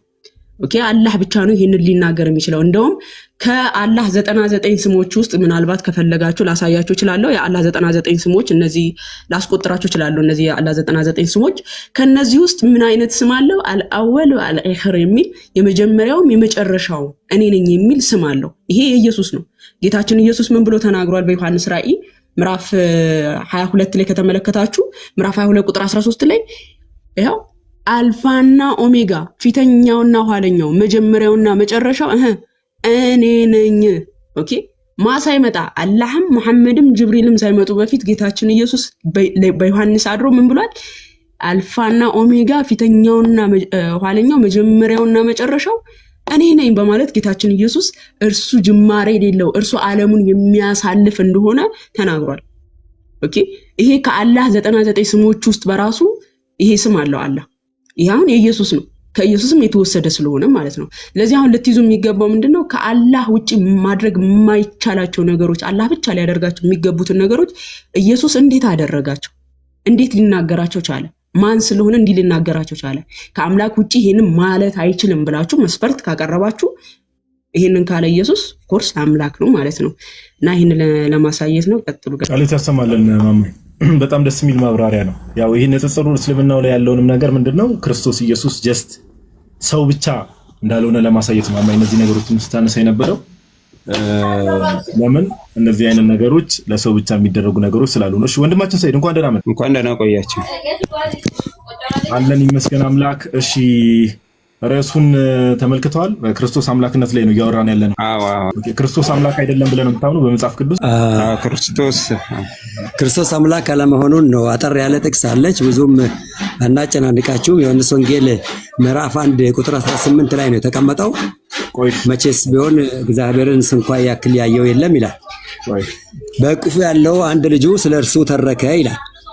ቅድም የአምላክነት ክብር ሲሰጠው የነበረው ክርስቶስ ኢየሱስ ተመልሶ የልጅነት ክብር ያዘ። አድምጠኝ ልጨርስ። ዮሐንስ ወንጌል ምዕራፍ 1 ቁጥር 18 ላይ ምን ይላል? መቼም ቢሆን እግዚአብሔርን ያየው አንድ እንኳን የለም፣ በአባቱ እቅፍ ያለ አንድ ልጁ እርሱ ተረከው ይላል አይደል? ያ እርሱ ልጁ ማን ነው? ኢየሱስ ነው። ኢየሱስ ነው። ቅድም ግን ምን ነበረ? ኢየሱስ ክርስቶስ የአምላክነት ክብር ያለው ብቸኛ አምላክ አልፋና ኦሜጋ። አስጨርሰኝ። አልፋና ኦሜጋ ብቸኛ እግዚአብሔር የነበረ ነበር። እያጠሬው እኔ እግዚአብሔር በሚያውቀው እንዲህ ሰው ለመጨቃጨቅ ነጥብ ለማስጣል አይደለም። አስጨርስ። ትንሽ ደቂቃ ብቻ አስተው። እሱ ደቂቃ አይደለም። አሁን ባይዘው ይቆይ። የምታነሳው ሐሳብ ላይ ይሄ ሐሳብ እንዲህ ነው ብለህ ስታነሳ እዛ ሐሳብ ላይ ጥያቄ ትጠይቃለህ። በአባቱ እቅፍ ያለ አንድ ልጅ የተባለው ማን ነው? ኢየሱስ ነው። ኢየሱስ ክርስቶስ መሆኑ እየነገርከኝ ራስህ ክርስቶስ ነው እያልከኝ ኢየሱስ የእግዚአብሔር ልጅ እንደሆነ ታምናለህ? ባላምንም መጽሐፉ ይነግረኛል እኮ። መጽሐፉ የነገረኝ ነው ልጅና አምላክ ይለያያሉ። አድምጠኝ። ሁላችንም የእግዚአብሔር ልጆች ነን። ክርስቶስ ብቸኛ የእግዚአብሔር ልጅ አይደለም። አሁን እሱ ነው ይሄ ክፍል ኢየሱስ የእግዚአብሔር ልጅ እንደሆነ ይመሰክራል አይመሰክርም? ያ ብቻ ሳይሆን እግዚአብሔር የሚታይ አምላክ አይደለም። ክርስቶስ ኢየሱስ ግን የእግዚአብሔር ልጅ እንጂ በእቅፉ ያለው አንድ ልጁ ስለ እርሱ ተረከው ይላል መጽሐፉ። እንደሚለው መጽሐፍ ቅዱስ ክርስቶስ ኢየሱስ አምላክነት ሳይኖረው በመጀመሪያ ቃል የነበረው ስጋ የሆነው መጥቶ ጸጋና እውነት ተሞልቶ የመጣው ከላይ የነበረው በመጀመሪያ ቃል ነበረ፣ ቃልም እግዚአብሔር ዘንድ ነበረ፣ ቃልም እግዚአብሔር ነበረ፣ ይህም በመጀመሪያ ነበረ፣ በእግዚአብሔር ዘንድ ነበረ ይላል። ዘንድ እያለ ይመጣና ከክርስቶስ ውጪ ሌላ ዘንድ እያለ ይመጣና ሁሉ በእርሱ ሆነ ይላል። አንዳችም ስንኳ ያለ እርሱ የሆነ የለም ይልና እውነተኛ የሆነ ጌታ አምላክ ቅድም አልፋና ኦሜጋ ስትለው የነበረ ተመልሶ እዚህ ጋር ስለ እግዚአብሔር ያስተማረን ቢኖር መምህር ክርስቶስ ኢየሱስ የእግዚአብሔር ምን ሆነ መልእክተኛ ስለ እግዚአብሔር የሚያስተምር በእቅፉ ያለ አንድ ልጁ ስለ እርሱ ተረከን። ስለ እግዚአብሔር መምህራችን ስለ እግዚአብሔር ያስተማረን እሱ ነው። እንዲያውም መጽሐፍ ቅዱስ ላይ ማርያም ምንድን ነው ያለችው? መምህር ሆይ ያለችው እንዴ ወላዲቱ አምላክ ወንድማችን ሶፊያ ተጭኖብን ነው የገባው። ምንድነው ምን መሰለ አሁን የተጫኑት ነገር አለ። ያንን ነገር ግዴታ መጥፋት አለባቸው። እሱ ነው ሶፍትዌር ተጭኖብን ነው የገባው። ተረጋጋ እንጂ ወንድማችን ሰይድ እባክህ ተረጋጋና ሐሳቡ ላይ እናወራለን። ችግር የለውም። ምንም እኮ ሰዓቱ የኛ ነው ወንድማችን። አሁን የሚሰማ ከሆነ ችግር የለውም። አሁን ያነሳው ሐሳብ ላይ እናወራለን። ችግር የለውም። በመጽሐፍ ቅዱሱ መሰረት የዮሐንስ ወንጌል ምዕራፍ 1 ቁጥር 18 ላይ ኢየሱስ የእግዚአብሔር ልጅ እንደሆነ ይመሰክራል አይመሰክርም? መጽሐፍ ሳይድ ማይክ ሚውት ነው። ማይክን ኦን አድርጋው። ግን የአምላክ ስለ አምላክነቱ ነገር ከቁርአንም አጣቅሳል፣ ከመጽሐፍ ቅዱስም አጣቅሳል። ኧረ ወንድማችን ረጋ በል እንደማመጥ እንዴ ምንድን ነው? እሺ ዝም ብዬ አዳምጣለሁ። አንተ እስኪ በቃ አውራ። ነው ይሄ ነው በቃ ሰው ለመማማር እኮ በቃ አውራ አልኩ። እጠብቅሃለሁ፣ አዳምጣለሁ ልልህ ነው። አይ ባኬን ፎርዝ እንድናወራ ነው። ዮሐንስ ወንጌል ምዕራፍ 1 ቁጥር 18 ላይ በአባቱ እቅፍ ያለ ማለት ምን ማለት ነው? እስቲ አብራራ። በቃ እቅፍ ማለት ምን ማለት ነው? አማርኛ ቋንቋ እኮ ነው። በአባቱ እቅፍ ያለ በአባቱ እቅፍ አንድ ልጁ የእግዚአብሔር ልጅ የሆነ ክርስቶስ ኢየሱስ በቃ በእግዚአብሔር እቅፍ ያለ እርሱ ስለ እግዚአብሔር ተረከ። በአባቱ እቅፍ ምን ማለት ነው? በአባቱ እቅፍ ማለት ምን ማለት ነው? እቅፍ ነው። ሌላ ምን አለ አማርኛ? ስለዚህ በእግዚአብሔር እቅፍ ነው ክርስቶስ ኢየሱስ ያለው። በማን እቅፍ ነው ያለው? መጽሐፉ ነው የሚናገረው። እሱን እኮ ነው በዚህ ጥቅስ መሰረት አባቱ እግዚአብሔር ከሆነ በእግዚአብሔር እቅፍ ነው ያለው እንጂ እግዚአብሔር አይደለም። እሺ ማማ ኦር ዩባ መቀጠል የምችሉ ከሆነ ቀጥሉ። አንዳት ጌታ ኢየሱስ። እሺ ዩባ ቀጥል። ኦር አላቀ አቤት ዩባ ቀጥል። ማማዬ አልፋዛው ቀጥልና ሰይድ ግን ተረጋጋሽ ነው በጌታ ማማዬ ቀጥይ።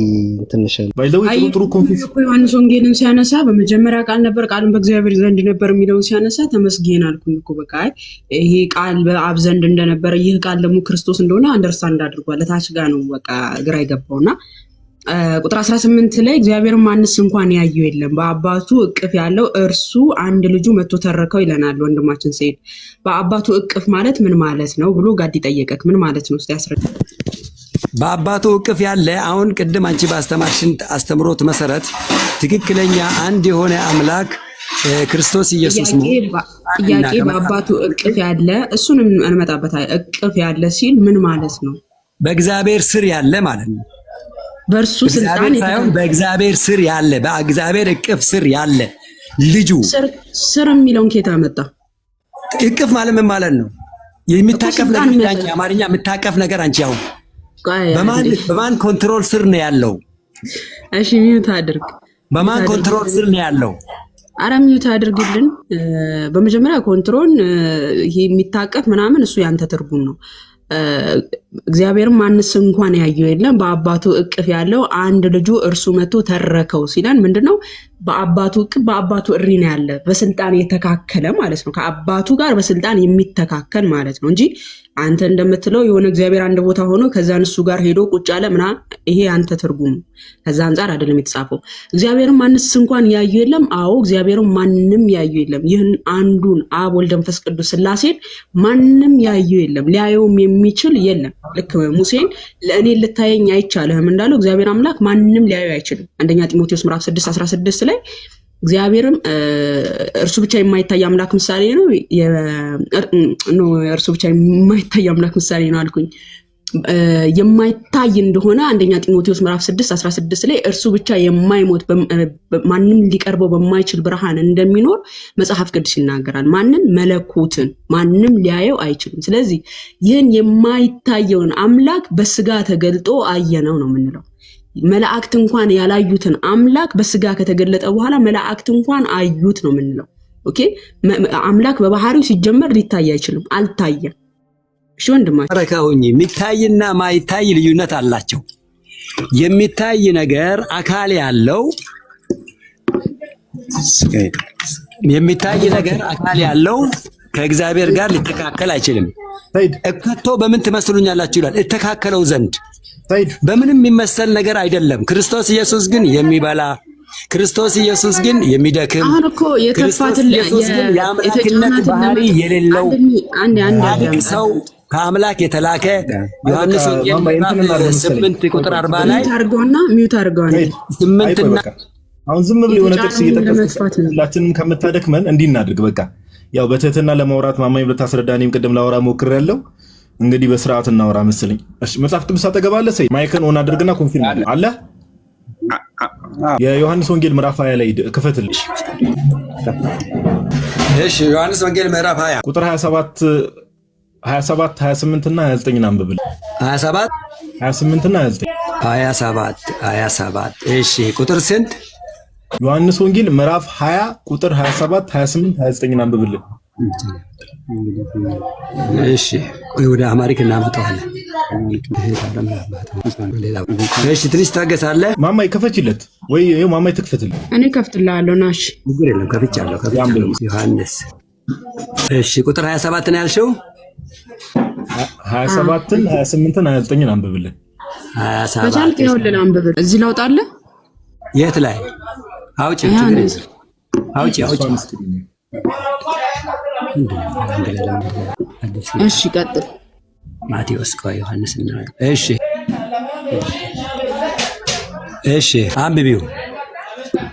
እሺ ከ8 ቀንም በኋላ ደቀ መዛሙርቱ ደግሞ በውስጥ ነበሩ። ቶማስም ከእነርሱ ጋር ነበረ። ደጆች ተዘግተው ሳሉ ኢየሱስ መጣ፣ በመካከላቸውም ቆሞ ሰላም ለእናንተ ይሁን አላቸው። ከዚያም በኋላ ቶማስን ጣትህን ወደዚህ አምጣና እጆቼን እጅህንም አምጣና ከጎኔ አግባው፣ ያመንክ እንጂ ያላመንክ አትሁን አለው። ቶማስም ጌታዬ አምላኬ ብሎ መለሰለት ይላል። ቶማስ አለው አምላክ ይኸውልሽ፣ ጌታና አምላክ ብዙ ሰው ተብሏል። እማክያ ማንን ያለው? ማርያምን ሰው ጌታ ብላለች። የጌትነት የክብር ነው፣ ችግር የለውም። አምላክ ሙሴም አምላክ ተብሏል። ትመጣበታለህ አሁን ስሜኝ። ሙሴም አምላክ ተብሏል። የአምላክነቱን ተይው፣ ጌታ ተብሏል። ለኔ ለቃል ቀጥል። ከሱ ጋር አትክልት ጠባቂም ክርስቶስ ኢየሱስ አትክልት ጠባቂ መስሏት እሷ ስልጣን ቀባኝና ይሄንን ሰው ወንድማችን አሁን እዚህ ጋር የተጠየቀው ጥያቄ ምንድነው? ጌታና አምላክ ምን ማለት እንደሆነ እሱን እናሳያለን። ችግር የለውም። ከቁርአንም አንፃር ደግሞ ጌታና አምላክ የተባለው አላህ ደግሞ አምላክነቱን እንደማያሳይም የመሰከርክልን ነው ማለት ነው። አሁን ቶማስ ጌታዬ አምላኬ ብሎ የመለሰው ለማን ነው? አብዲ ብዙ ሰው ይሄ አያስደንቅሽ? ጌታ ጥያቄ መልስ ብሮ ጥያቄ መልስ ቶማስ ጴጥሮስ ተብሏል። ጴጥሮስ ራሱ ጌታ ተብሏል። አዳምጥ ቶማስ ጌታዬ አምላኬ ብሎ የመለሰው ለማን ነው? ጌታዬ አምላኬ ብሎ ሲለው ጌታዬ አምላኬ ማለት የክብር እንጂ እኮ የአምልኮ አይደለም። ማንን? ክርስቶስ ኢየሱስን አለው። በቃ ጎበዝ። እንግዲህ ቶማስ ክርስቶስ ኢየሱስን ጌታዬ አምላኬ እንዳለው አመንክ ማለት ነው። አሁን የወንድማችን ደግሞ ቆይ አንዴ ወንድማችን ሙግት ደግሞ ምንድነው? ጌታና አምላክ የተባሉ እኮ በጣም ብዙ ሰዎች አሉ። በጣም ጎበዝ። ኢየሱስ ጌታና አምላክ ስለተባለ ችግር የለም። ዮሴፍም አምላክ ተብሏል፣ አብርሃም ጌታ ተብሏል ነው መጽሐፍ ቅዱሳችን ግን አትደረባ እንዴ። መጽሐፍ ቅዱሳችን ግን እነዚህ ጌታ አምላክ ከተባሉት ሁሉ ይለይና የኢየሱስን ጌትነትና የአብን አምላክነት ነጥሎ የባህሪ አምላክ እንደሆነ ያሳያል። አንደኛ ቆሮንቶስ ምዕራፍ 8 ቁጥር 5 ጀምሮ ስትመለከቱ ቁጥር 4 ጀምሮ ስትመለከቱ እንዲላል እንግዲህ ለጣዖት የተሰዋውን ስጋ ስለመብላት ጣዖት ሁሉ በዓለም ከንቱ እንደሆነ ከአንዱም በቀር ማንም አምላክ እንደሌለ እናውቃለን አለ። መቼም ብዙ አማልክትና ብዙ ጌቶች አሉ። አሁን ወንድማችን ሰይድ እከሌ ጌታ ተብሏል፣ እከሌ አምላክ ተብሏል አለ። አዎ እነሱን ቁጠራቸው። አሁን እዚህ ጋር አስገባቸው። መቼም ብዙ ጌቶች፣ ብዙ አማልክትና ብዙ ጌቶች የተባሉ አሉ አለ። ኦኬ ነገር ግን አለ በሰማይም ሆነ በምድር ሆነ አማልክት የተባሉ ምንም ቢኖሩ አለ። ኦኬ ምንም ቢኖሩ የነሱ ጌትነትና አምላክነት የባህሪ አይደለም። ቁጥር 6 ላይ ምን አለን? ለኛስ ነገር ሁሉ ከእርሱ የሆነ እኛም ለእርሱ የሆነን አንድ አምላክ አብ አለን። አማልክት የተባሉ ምንም ቢኖሩ እውነተኛ አምላክ አንድ አምላክ አለን፣ እርሱ አብ ነው አለና ነገር ሁሉ በእርሱ በኩል የሆነ እኛም በእርሱ በኩል የሆነን አንድ ጌታ ኢየሱስ ክርስቶስ አለን አለ። ኦኬ አንተ አሁን የዘረዘርካቸው ጌቶች አማልክቶች የተባሉ እነሱ አምላክ አይደሉም። ለኛ ግን እኛ ነገር ሁሉ የተፈጠረበት አንድ ጌታ አለን እየተባልን ነው። ነገር ሁሉ በእርሱ የሆነ እየተባለ ማንን? ኢየሱስን ከሁሉ ጌትነቱ የባህሪ እንደሆነ ይነግረናል መጽሐፍ ቅዱስ። ገባ? አሁን ይኸውልሽማ ጥሩ ነው ገብቶኛል በይ። አረዳድሽ ደስ ይላል። በጣም ጎበዝ ነሽ። ደስ የምትይም ሰው ነሽ። በዚሁ ቀጥይ። ደስ የሚል ነገር ነው። መልእክትሽ ሁሉ ጥሩ ነው። መጽሐፍቶቹ ናቸው። እናንተ ያጠፋችሁት አንዳችም ነገር የለም። መጽሐፉ ነው የሚለው። መጽሐፉ የሚለው ነገር ሁሉ የመጽሐፉ መምታታት እንጂ አንቺ ትክክል ነሽ። ዮሐንስ ወንጌል ምዕራፍ 8 አዳምጪ መጽሐፉ ችግር እንዳለው አዳምጪ መጽሐፉ ችግር እንዳለው አለው። ይኸውልሽ ስሚኝ፣ አሁን ቅድም የምናገረው ነገር ዮሐንስ ወንጌል ምዕራፍ 8 ቁጥር 40 ላይ ነገር ግን አሁን ከእግዚአብሔር ዘንድ የሰማሁትን እውነት የነገርኳችሁን ሰው ልትገሉኝ ትፈልጋላችሁ? አብርሃም እንዲህ አላደረገም፣ እናንተ የአባታችሁ ስራ ታደርጋላችሁ አላቸው። እኛ ከዝሙት አልተወለድንም፣ አንድ አባት አለን፣ እርሱም እግዚአብሔር ነው አሉት። ይኸውልሽ አሁን እዚህ ጋር የሚያሳየው ምንድን ነው? ዮሐንስ 8:40 ላይ ኢየሱስ ዮሐንስ 8:40 ላይ ከሄድክ ዮሐንስ 8:55 ድረስ እንወርዳለን። ድጋሚ ያዋርዳል። ከአብርሃም በፊት እንደነበረ ይናገራል። ወንድማችን ሰይድ ተረጋጋ እባክህ። አሁን ማማ ያለች ነገር በጣም መልካም ባህሪ ያለች ልክ ናት። እሷ ልክ ናት። እዚህ ጋር ልክ ናት። የእግዚአብሔር የክርስቶስ ኢየሱስ አምላክ መሆኑን ጌታ መሆኑን ብዙ ጣዖታቶች አንዴ ሰማኝ። አሁን ኢንቫይት አድርጌላለሁ። ዝም ብለህ ማይክ ኦን በተደረገ ቁጥር እኩል አታውራ። ሰማኝ። ቀደም ያቀረበችልን ማስረጃ ሰምተሃል። ጌታ ይባል ይሄን ጥቅስ አውጪልኝና አስማሚው ከቅድሙ ጥቅሶች ጋር አስማሚው ዮሐንስ ወንጌል ምዕራፍ 8 ቁጥር 40 ምን አለ ቅድም ካነበብሽው ጥቅሶች ጋር አስማሚያቸው እስቲ። ዮሐንስ ወንጌል ምዕራፍ 8 ቁጥር 40 ችግር የለም ወንድማችን። አሁን ምን መሰለ እኛ የኢየሱስን ሰውነት እኮ እናምናለን። ኢየሱስ ሰው የተባለበትን አምላክ የተባለበትንም እመኑ ነው የምንላችሁ። ኦኬ እኛ ሰውም አምላክም ብለን ነው ኢየሱስ ክርስቶስን አምላክም ሰውም ብለን ነው የምናምነው። ኢየሱስ ክርስቶስ እኔ የሰው ልጅ እያለ የሰው ልጅ እያለ ራሱን ይጠራ የለን የአብ ልጅ እያለ ራሱን ይጠራ። በጣም አሪፍ። አሁን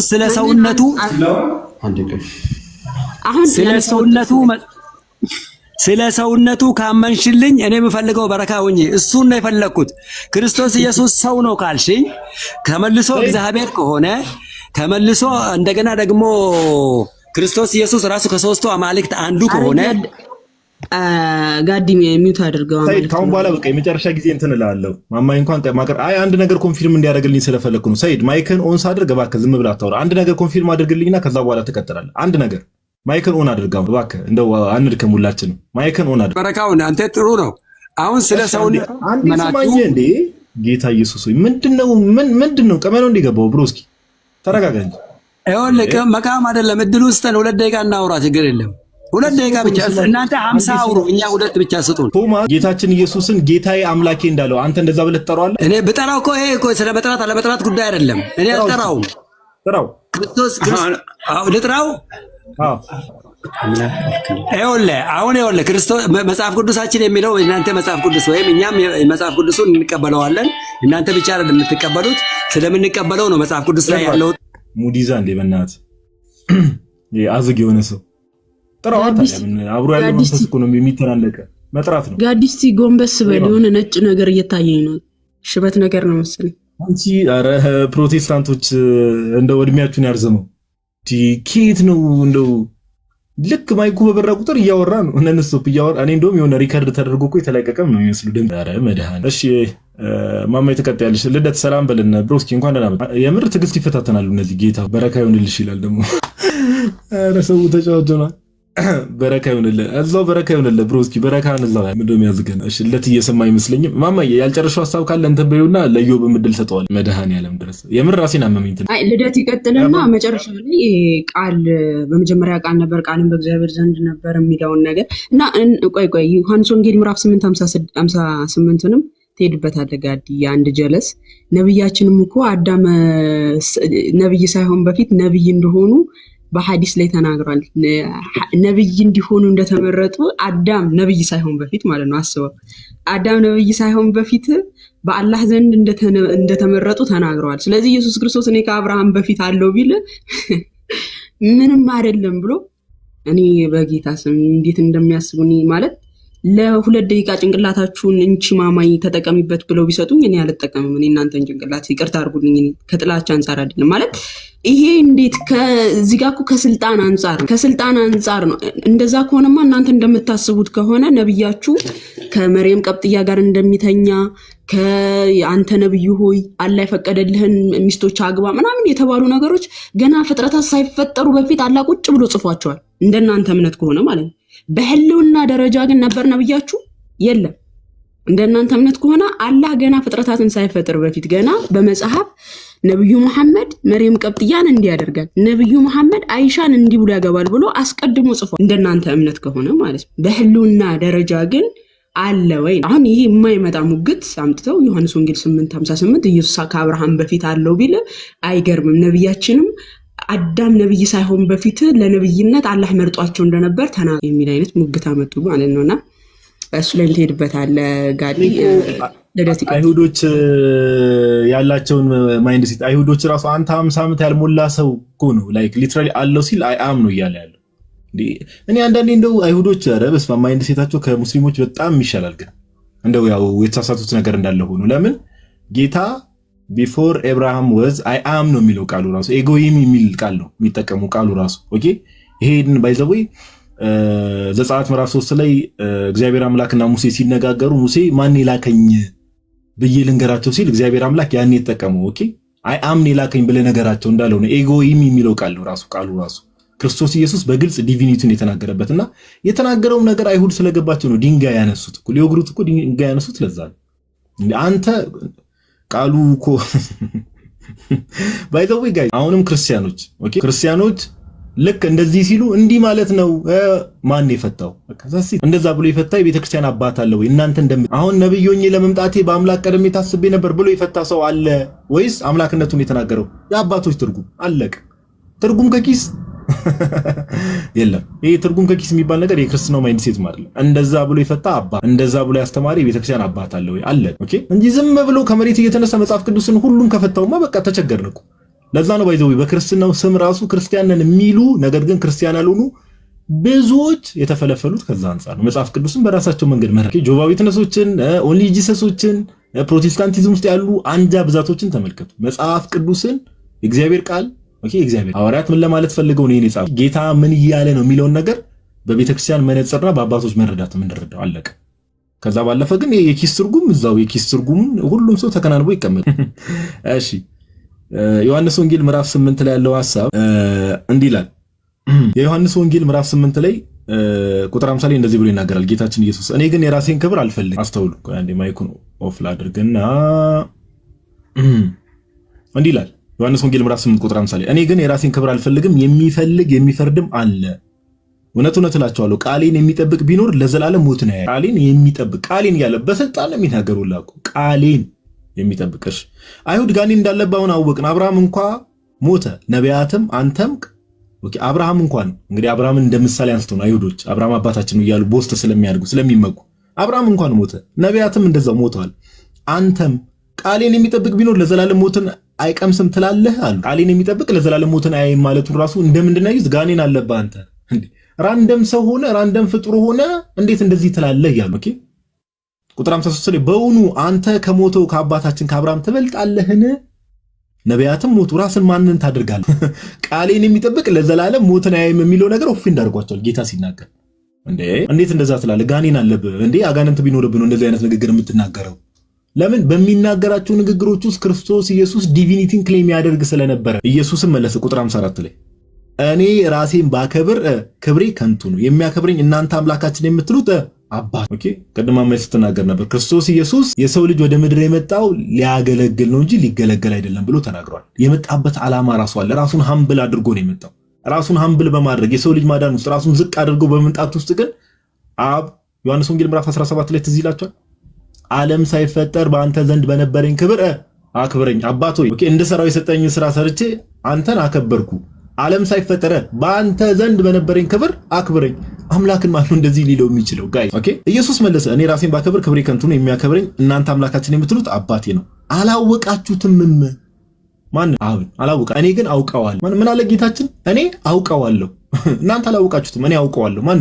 አምላክን አብን አውቀዋል። ማቴዎስ ወንጌል ምዕራፍ 11 ቁጥር 27 ላይ እንዳለው ማለት ነው። ኦኬ ከአብ በቀር ወልድን የሚያውቀው የለም፣ ከወልድም በቀር ወልድም ሊገልጥለት ከሚፈቅድ በቀር አብን የሚያውቀው የለም። ወልድ አብን ያውቀው፣ ወልድም ከሚገልጥለት በቀር ደግሞ አብን የሚያውቅ የለም። ዛሬ አሁን ሰው ሁሉ እየተነሳ አምላካችን እንዲህ ነው፣ አላህ እንዲህ ነው፣ እንዲህ ነው፣ አምላካችን እንዲህ ነው እየተባለ የሚነገረው እውነተኛውን አምላክ ወልድ ነው የሚያውቀው፣ ገላጩም ወልድ ነው።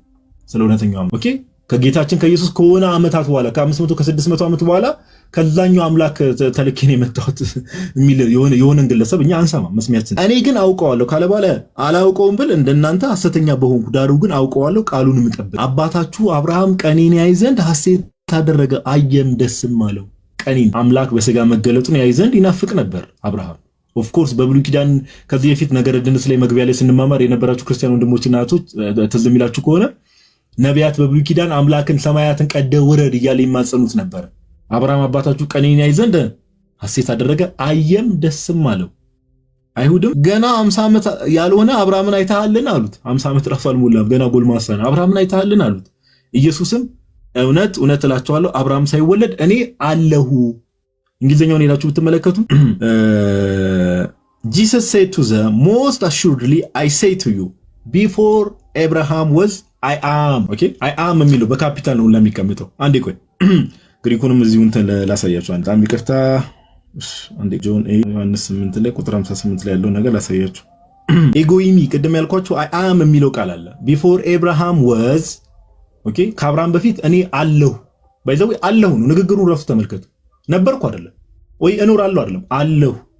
ይሄ አለ አይደል ፊት ለፊት ያለ ነገር አለሁ ነው ንግግሩ ራሱ I am እግዚአብሔር አምላክ ሙሴን እንግዲህ I am who I am አይደል I am ብሎ መናገር የሚችል ባይዘው አምላክ ብቻ ነው። I am ነበርኩ አይደለም አለሁ።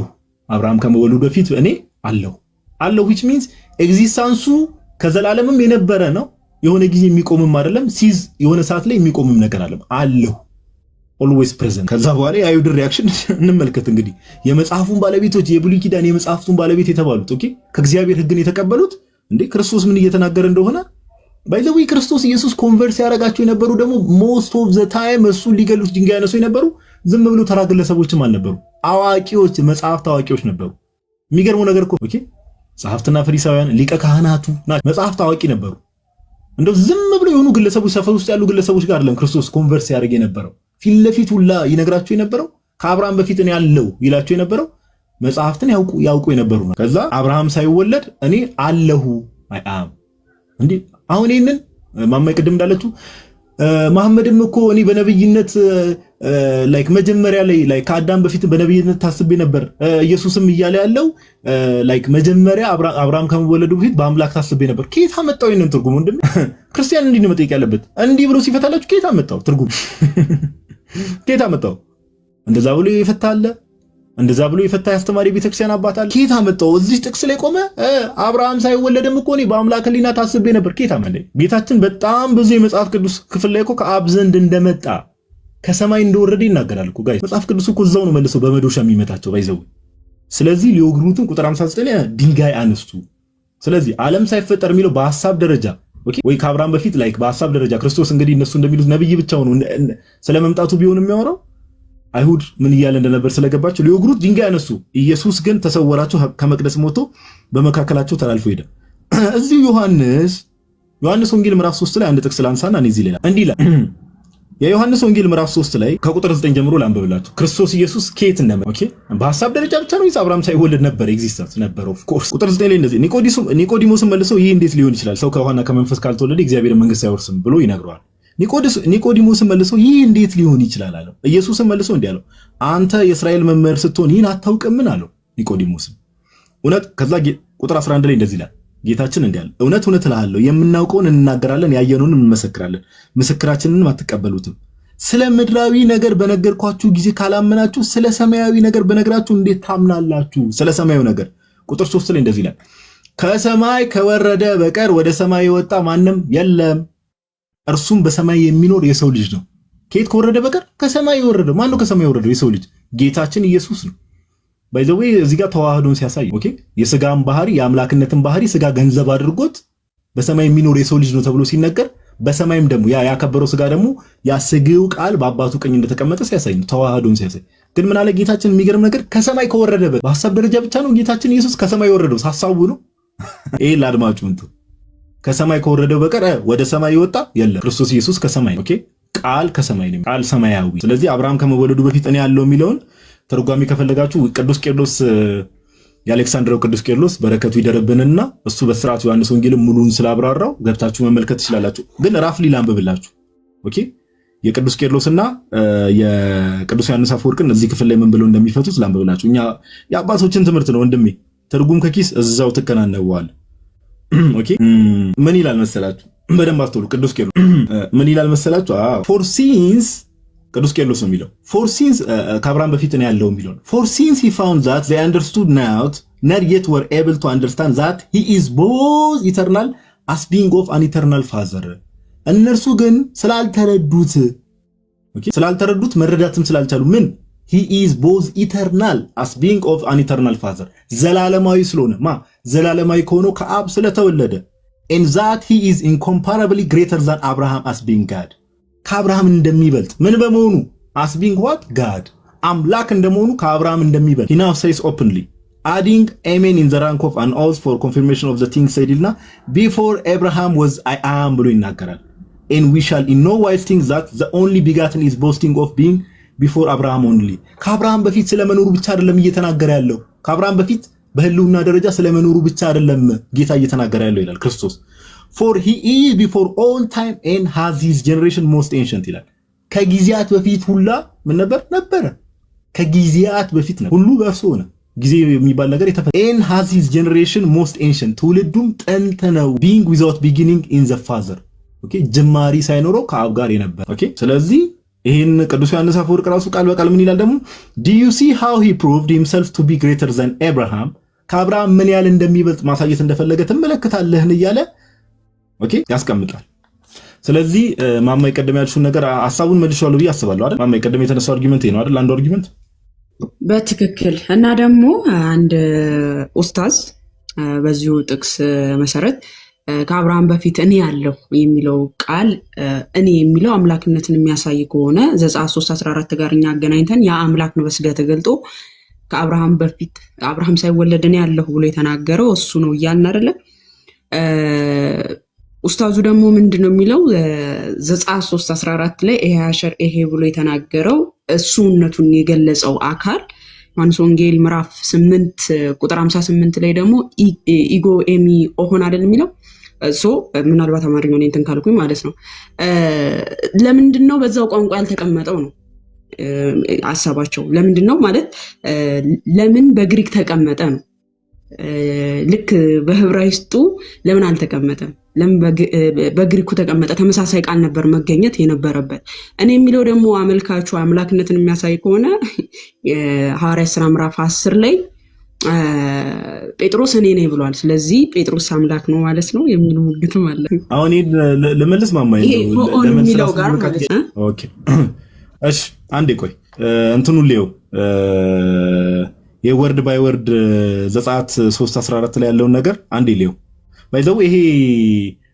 ቀደም መግቢያ ላይ አንድ ያልነው ነገር እንዳይረሳ ጋይስ ቀደም መግቢያ ላይ ያለው ነገር አምላክነት አይ አም የሚለው ቃል ላይ ነው እኛ ትኩረት እያደረግን ያለነው ኤጎይም የሚለው የግሪኩ ቃል ቆይ ኢንተርሊኒየሩን ቼክ ላድርገው ዘጸአት 3:14 ላይ ያለው ነገር ለሚቼክ ኢንተርሊኒየሩን ቼክ ላድርገው አንዴ እስከዛ ድረስ ወንድሞች ይቀጥሉ ሁለተኛ ላይ ግን ይሄ ጴጥሮስ እኔ ነኝ ያለው ሁሉ አምላክነት አይደለም ኦኬ ከምን አንፃር ነው አይ አም ያለው ማንን አንስቶ ነው ከተባለ አብርሃምን ለምሳሌ እኔ ጋዲሳ እኔ ነኝ ስላልኩ አይ አም ስላልኩ አምላክ ነኝ እያልኩ አይደለም አምላክነት የሚታየው ምንድነው ከንግግርም በላይ በአክሽን ነው የሚለው ነገር አሳይተናል ግን ጌታችን ኢየሱስ አይ አም እኔ አለሁ ነው ኦኬ እኔ አለሁ ከምን ጋር አነጻጽሮ ነው እኔ አለሁ ያለው ከአብርሃም በፊት እኔ አለሁ ነው ያለው ጴጥሮስ እስቲ እንደዛ ብሎ ይናገር ሌላ ሰው ይተናገራል ከአብርሃም በፊት እኔ አለሁ ብሎ ይተናገራል መጽሐፍ ቅዱስ ላይ ማማይ ሜቢ የምናውቀው አዲስ ኪዳን ከአብርሃም ሊሆን ይችላል ከማንም አለ የለም የጌታችን ኢየሱስ ልዩ የሚያደርገው በዋናነት እዚህ ጋር ከአምላክነቱ ጋር ከዲቪኒቲው ጋር የሚያገናኙ ምንድነው ከተባለ ከአብርሃም በፊት ብሎ ነው ሴንቴንሱን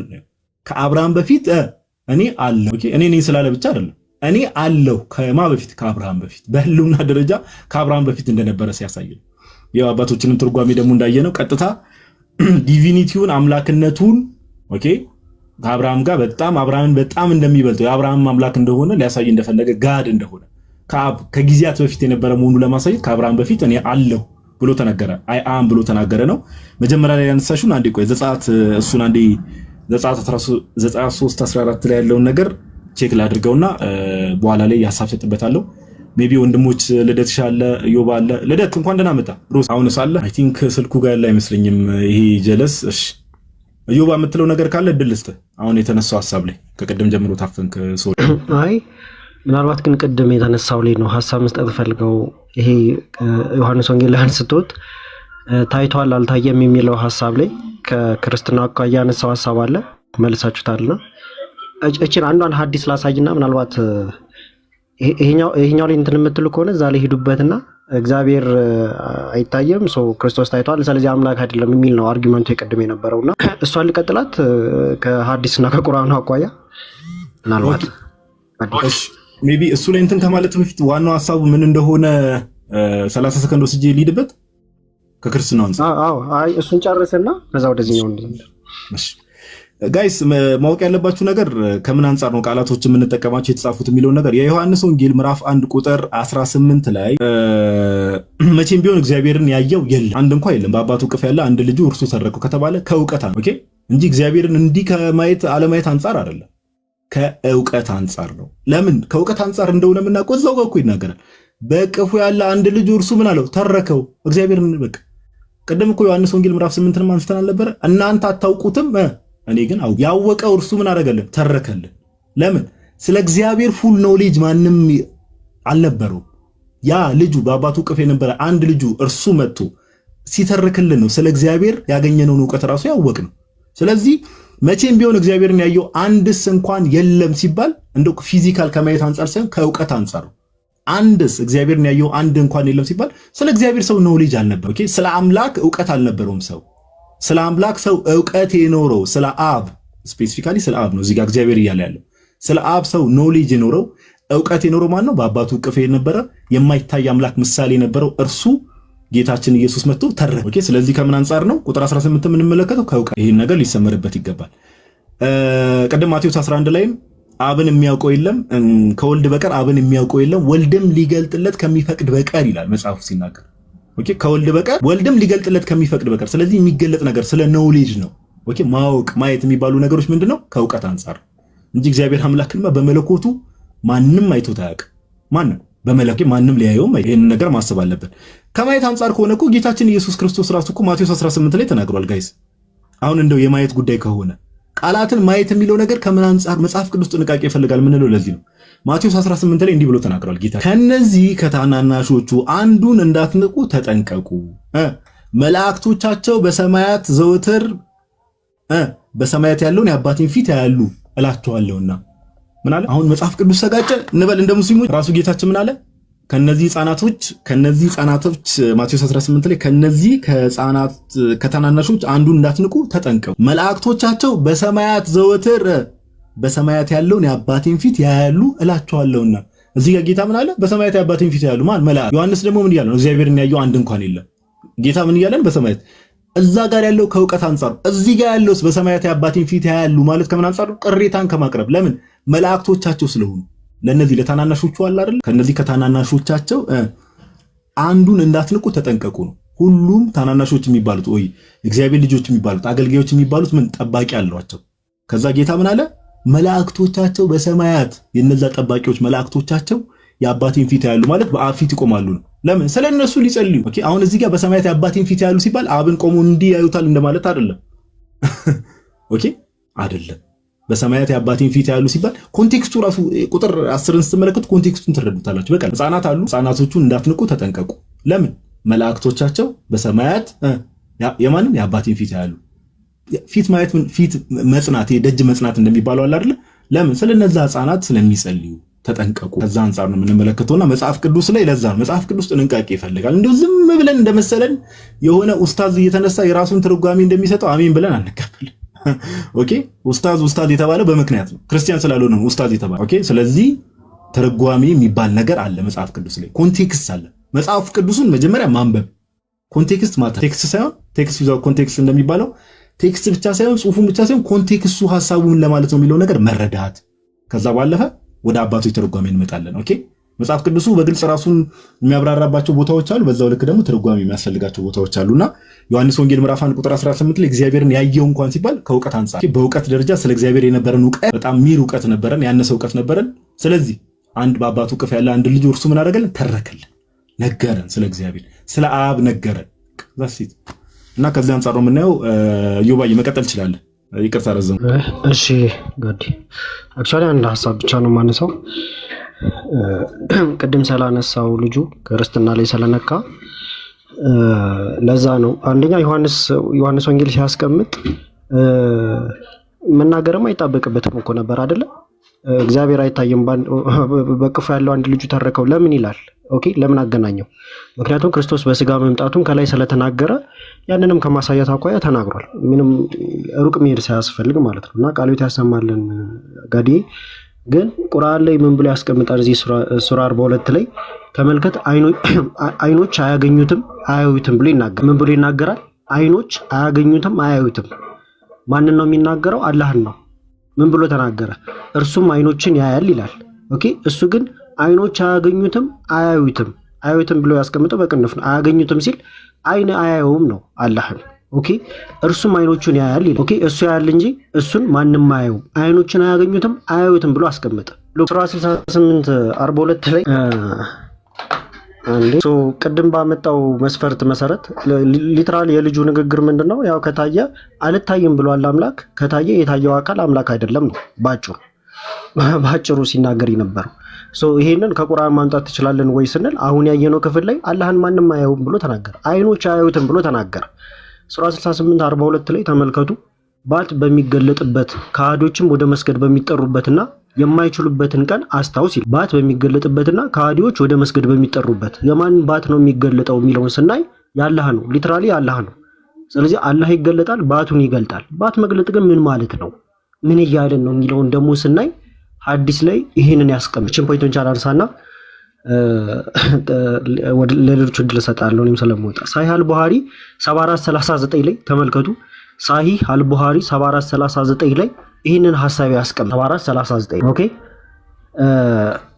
እንደዚህ አድርገውና ሪፈረንሱን መያዝ ትችላላችሁ። ሳሂህ አልቡኻሪ 7439 ላይ ሱራ 68 42 ላይ ባት በሚገለጥበትና ከሃዲዎች ወደ መስገድ በሚጠሩበት አለ። ኦኬ ሌላኛው የመጀመሪያ የነው ክፍል ላይ ደግሞ አይኖች አያዩትም። ኦኬ አይኖች አያዩትም ብሎ በኋላ ላይ ደግሞ ባት በሚገለጥበት ቀን ብሎ ተናገረ። ባት በሚገለጥበት ቀን ማለት ናሪት አቡ አልቁድሪ ነው ናሪት ያደረገው። ምን ብሎ ተናገረ? we said oh Allah's messenger prophet or fan shall we see our lord on the day of resurrection ብሎ ጠየቁ። ኦኬ ጌታችንን እናየዋለን ወይ በትንሳኤ ቀን ጌታችንን እናየዋለን ወይ ብሎ ጠየቀ። he said do you have any difficulty in seeing the sun and the moon when the sky is clear አለ። ኦኬ ሰማዩ ግልጽ በሆነበት ጊዜ እነዚህን ለማየት እንደው የሚያዳግታችሁ ነገር አለ ወይ ነው በቃ ባጭሩ።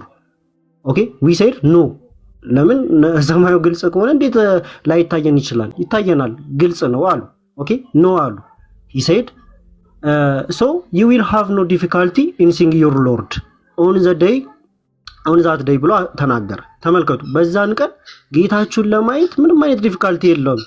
so you will have no difficulty in seeing your lord on that day በዛን ጊዜ አምላካችሁን ከማየት የሚከለክላችሁ ምንም አይነት ነገር የለም። ኦኬ as you have no difficulty in seeing the sun and the moon ከላይ በተቀመጠው መሰረት ማለት ነው። in a clear sky በክሊር ስካይ ውስጥ ፀሐይንና ጨረቃን ከማየት ምንም አይነት እንከን እንዳላገጠማችሁ ሁሉ ልክ እንደዛ ሁሉ አላህን ለማየት በዛን ቀን አላህን ለማየት ምንም አያጋጥማችሁም ብሎ ተናገረ። ዞሮ ዞሮ ይታያል ነው። ኦኬ ቁርአኑም እንደሚያስቀምጠው በሱራ 68:42 አላህ ባቱን ይገልጣል። ባቱ ደግሞ የሱ አካል ነው። አላህ ይታያል ነው ሐሳቡ። እንዴት ነው የሚታየው? እዚህ ጋር ያንን ክፍል ሲያስቀምጥ the prophet then said somebody will then announce let every nation follow what they used to worship የሚከተሉትን ሁሉም ይሰበሰባሉ። ከዛ በኋላ እነሱ የሚያመልኩትን ነገር ይከተላሉ። ኦኬ so the companions of the cross will go with the cross and the idolaters will go with their idols ብሎ ያስቀምጣል። ጣዖት አምላኪያንም ጣዖት የሚያመልኩትን ይከተላሉ። ሁሉም የሚያመልኩትን ብቻ ይከተላሉ ማለት ነው። ሁሉንም ጂውሾች ይጠየቃሉ። ሐዲሱ ረጅም ስለሆነ አለፍ ልበል። ጂውሾች ይጠየቃሉ። የሚያምኑትን ማያምኑትንም ሁሉንም ይጠይቃል። ሁሉንም የሚያመልኩትን ሁሉ ይጠይቃሉ። የሚያመልኩትን ተከትለው ይሄዳሉ። ኦኬ ሶ እዚህ ጋር ምን ብሎ ያስቀምጣል? that it will be said to the Jews, what did you use to worship ብሎ ያስቀምጣል። ምንድነው የምታመልኩት? ኦኬ የምታመልኩት ማንን ነው? ምንድነው የምታመልኩት ተብሎ ይጠይቃሉ። they will reply we used to worship Ezra the son of Allah ብሎ ይናገራሉ። ልብ በሉ የአላህን ልጅ እዝራን ነው የምናመልከው ብሎ ይናገራሉ ጂውሾች። ኦኬ ይሄ አሁን ለጂውሾች የሚያስቅ ትርክት ነው፣ ተረት ነው። ይሄንን ብንነግራቸው እንደው ከት ብሎ የሚስቁበት ክፍል ነው። በሱራ 9:30 ላይ የሚያስቀምጠው ሐሳብ ስለ ኦኬ ኡዘይርን የአላህ ልጅ ብለው ያመልኩታል ነው ሐሳቡ። ስለዚህ ማን ነው የምታመልኩት ተብለው ሲጠየቁ እነሱ ምን ብለው ይመልሳሉ? እዝራ the son of Allah ሆነውን ብሎ ይናገራሉ። ከዛ it will be said to them you are liars፣ እናንተ ውሸታሞች ናችሁ። for Allah has neither a wife nor a son፣ ሚስትም ልጅም አልያዘም ብሎ ይናገራል ማለት ነው። ልክ እንደዚህ ሁሉ ይወርድና ክርስቲያኖችም ይጠየቃሉ። ክርስቲያኖችም ሲጠየቁ we used to worship Messiah ብሎ ይናገራሉ። ሶ ክርስቲያኖችም ልክ እንደዚሁ ውሸታም ናችሁ ይባላሉ።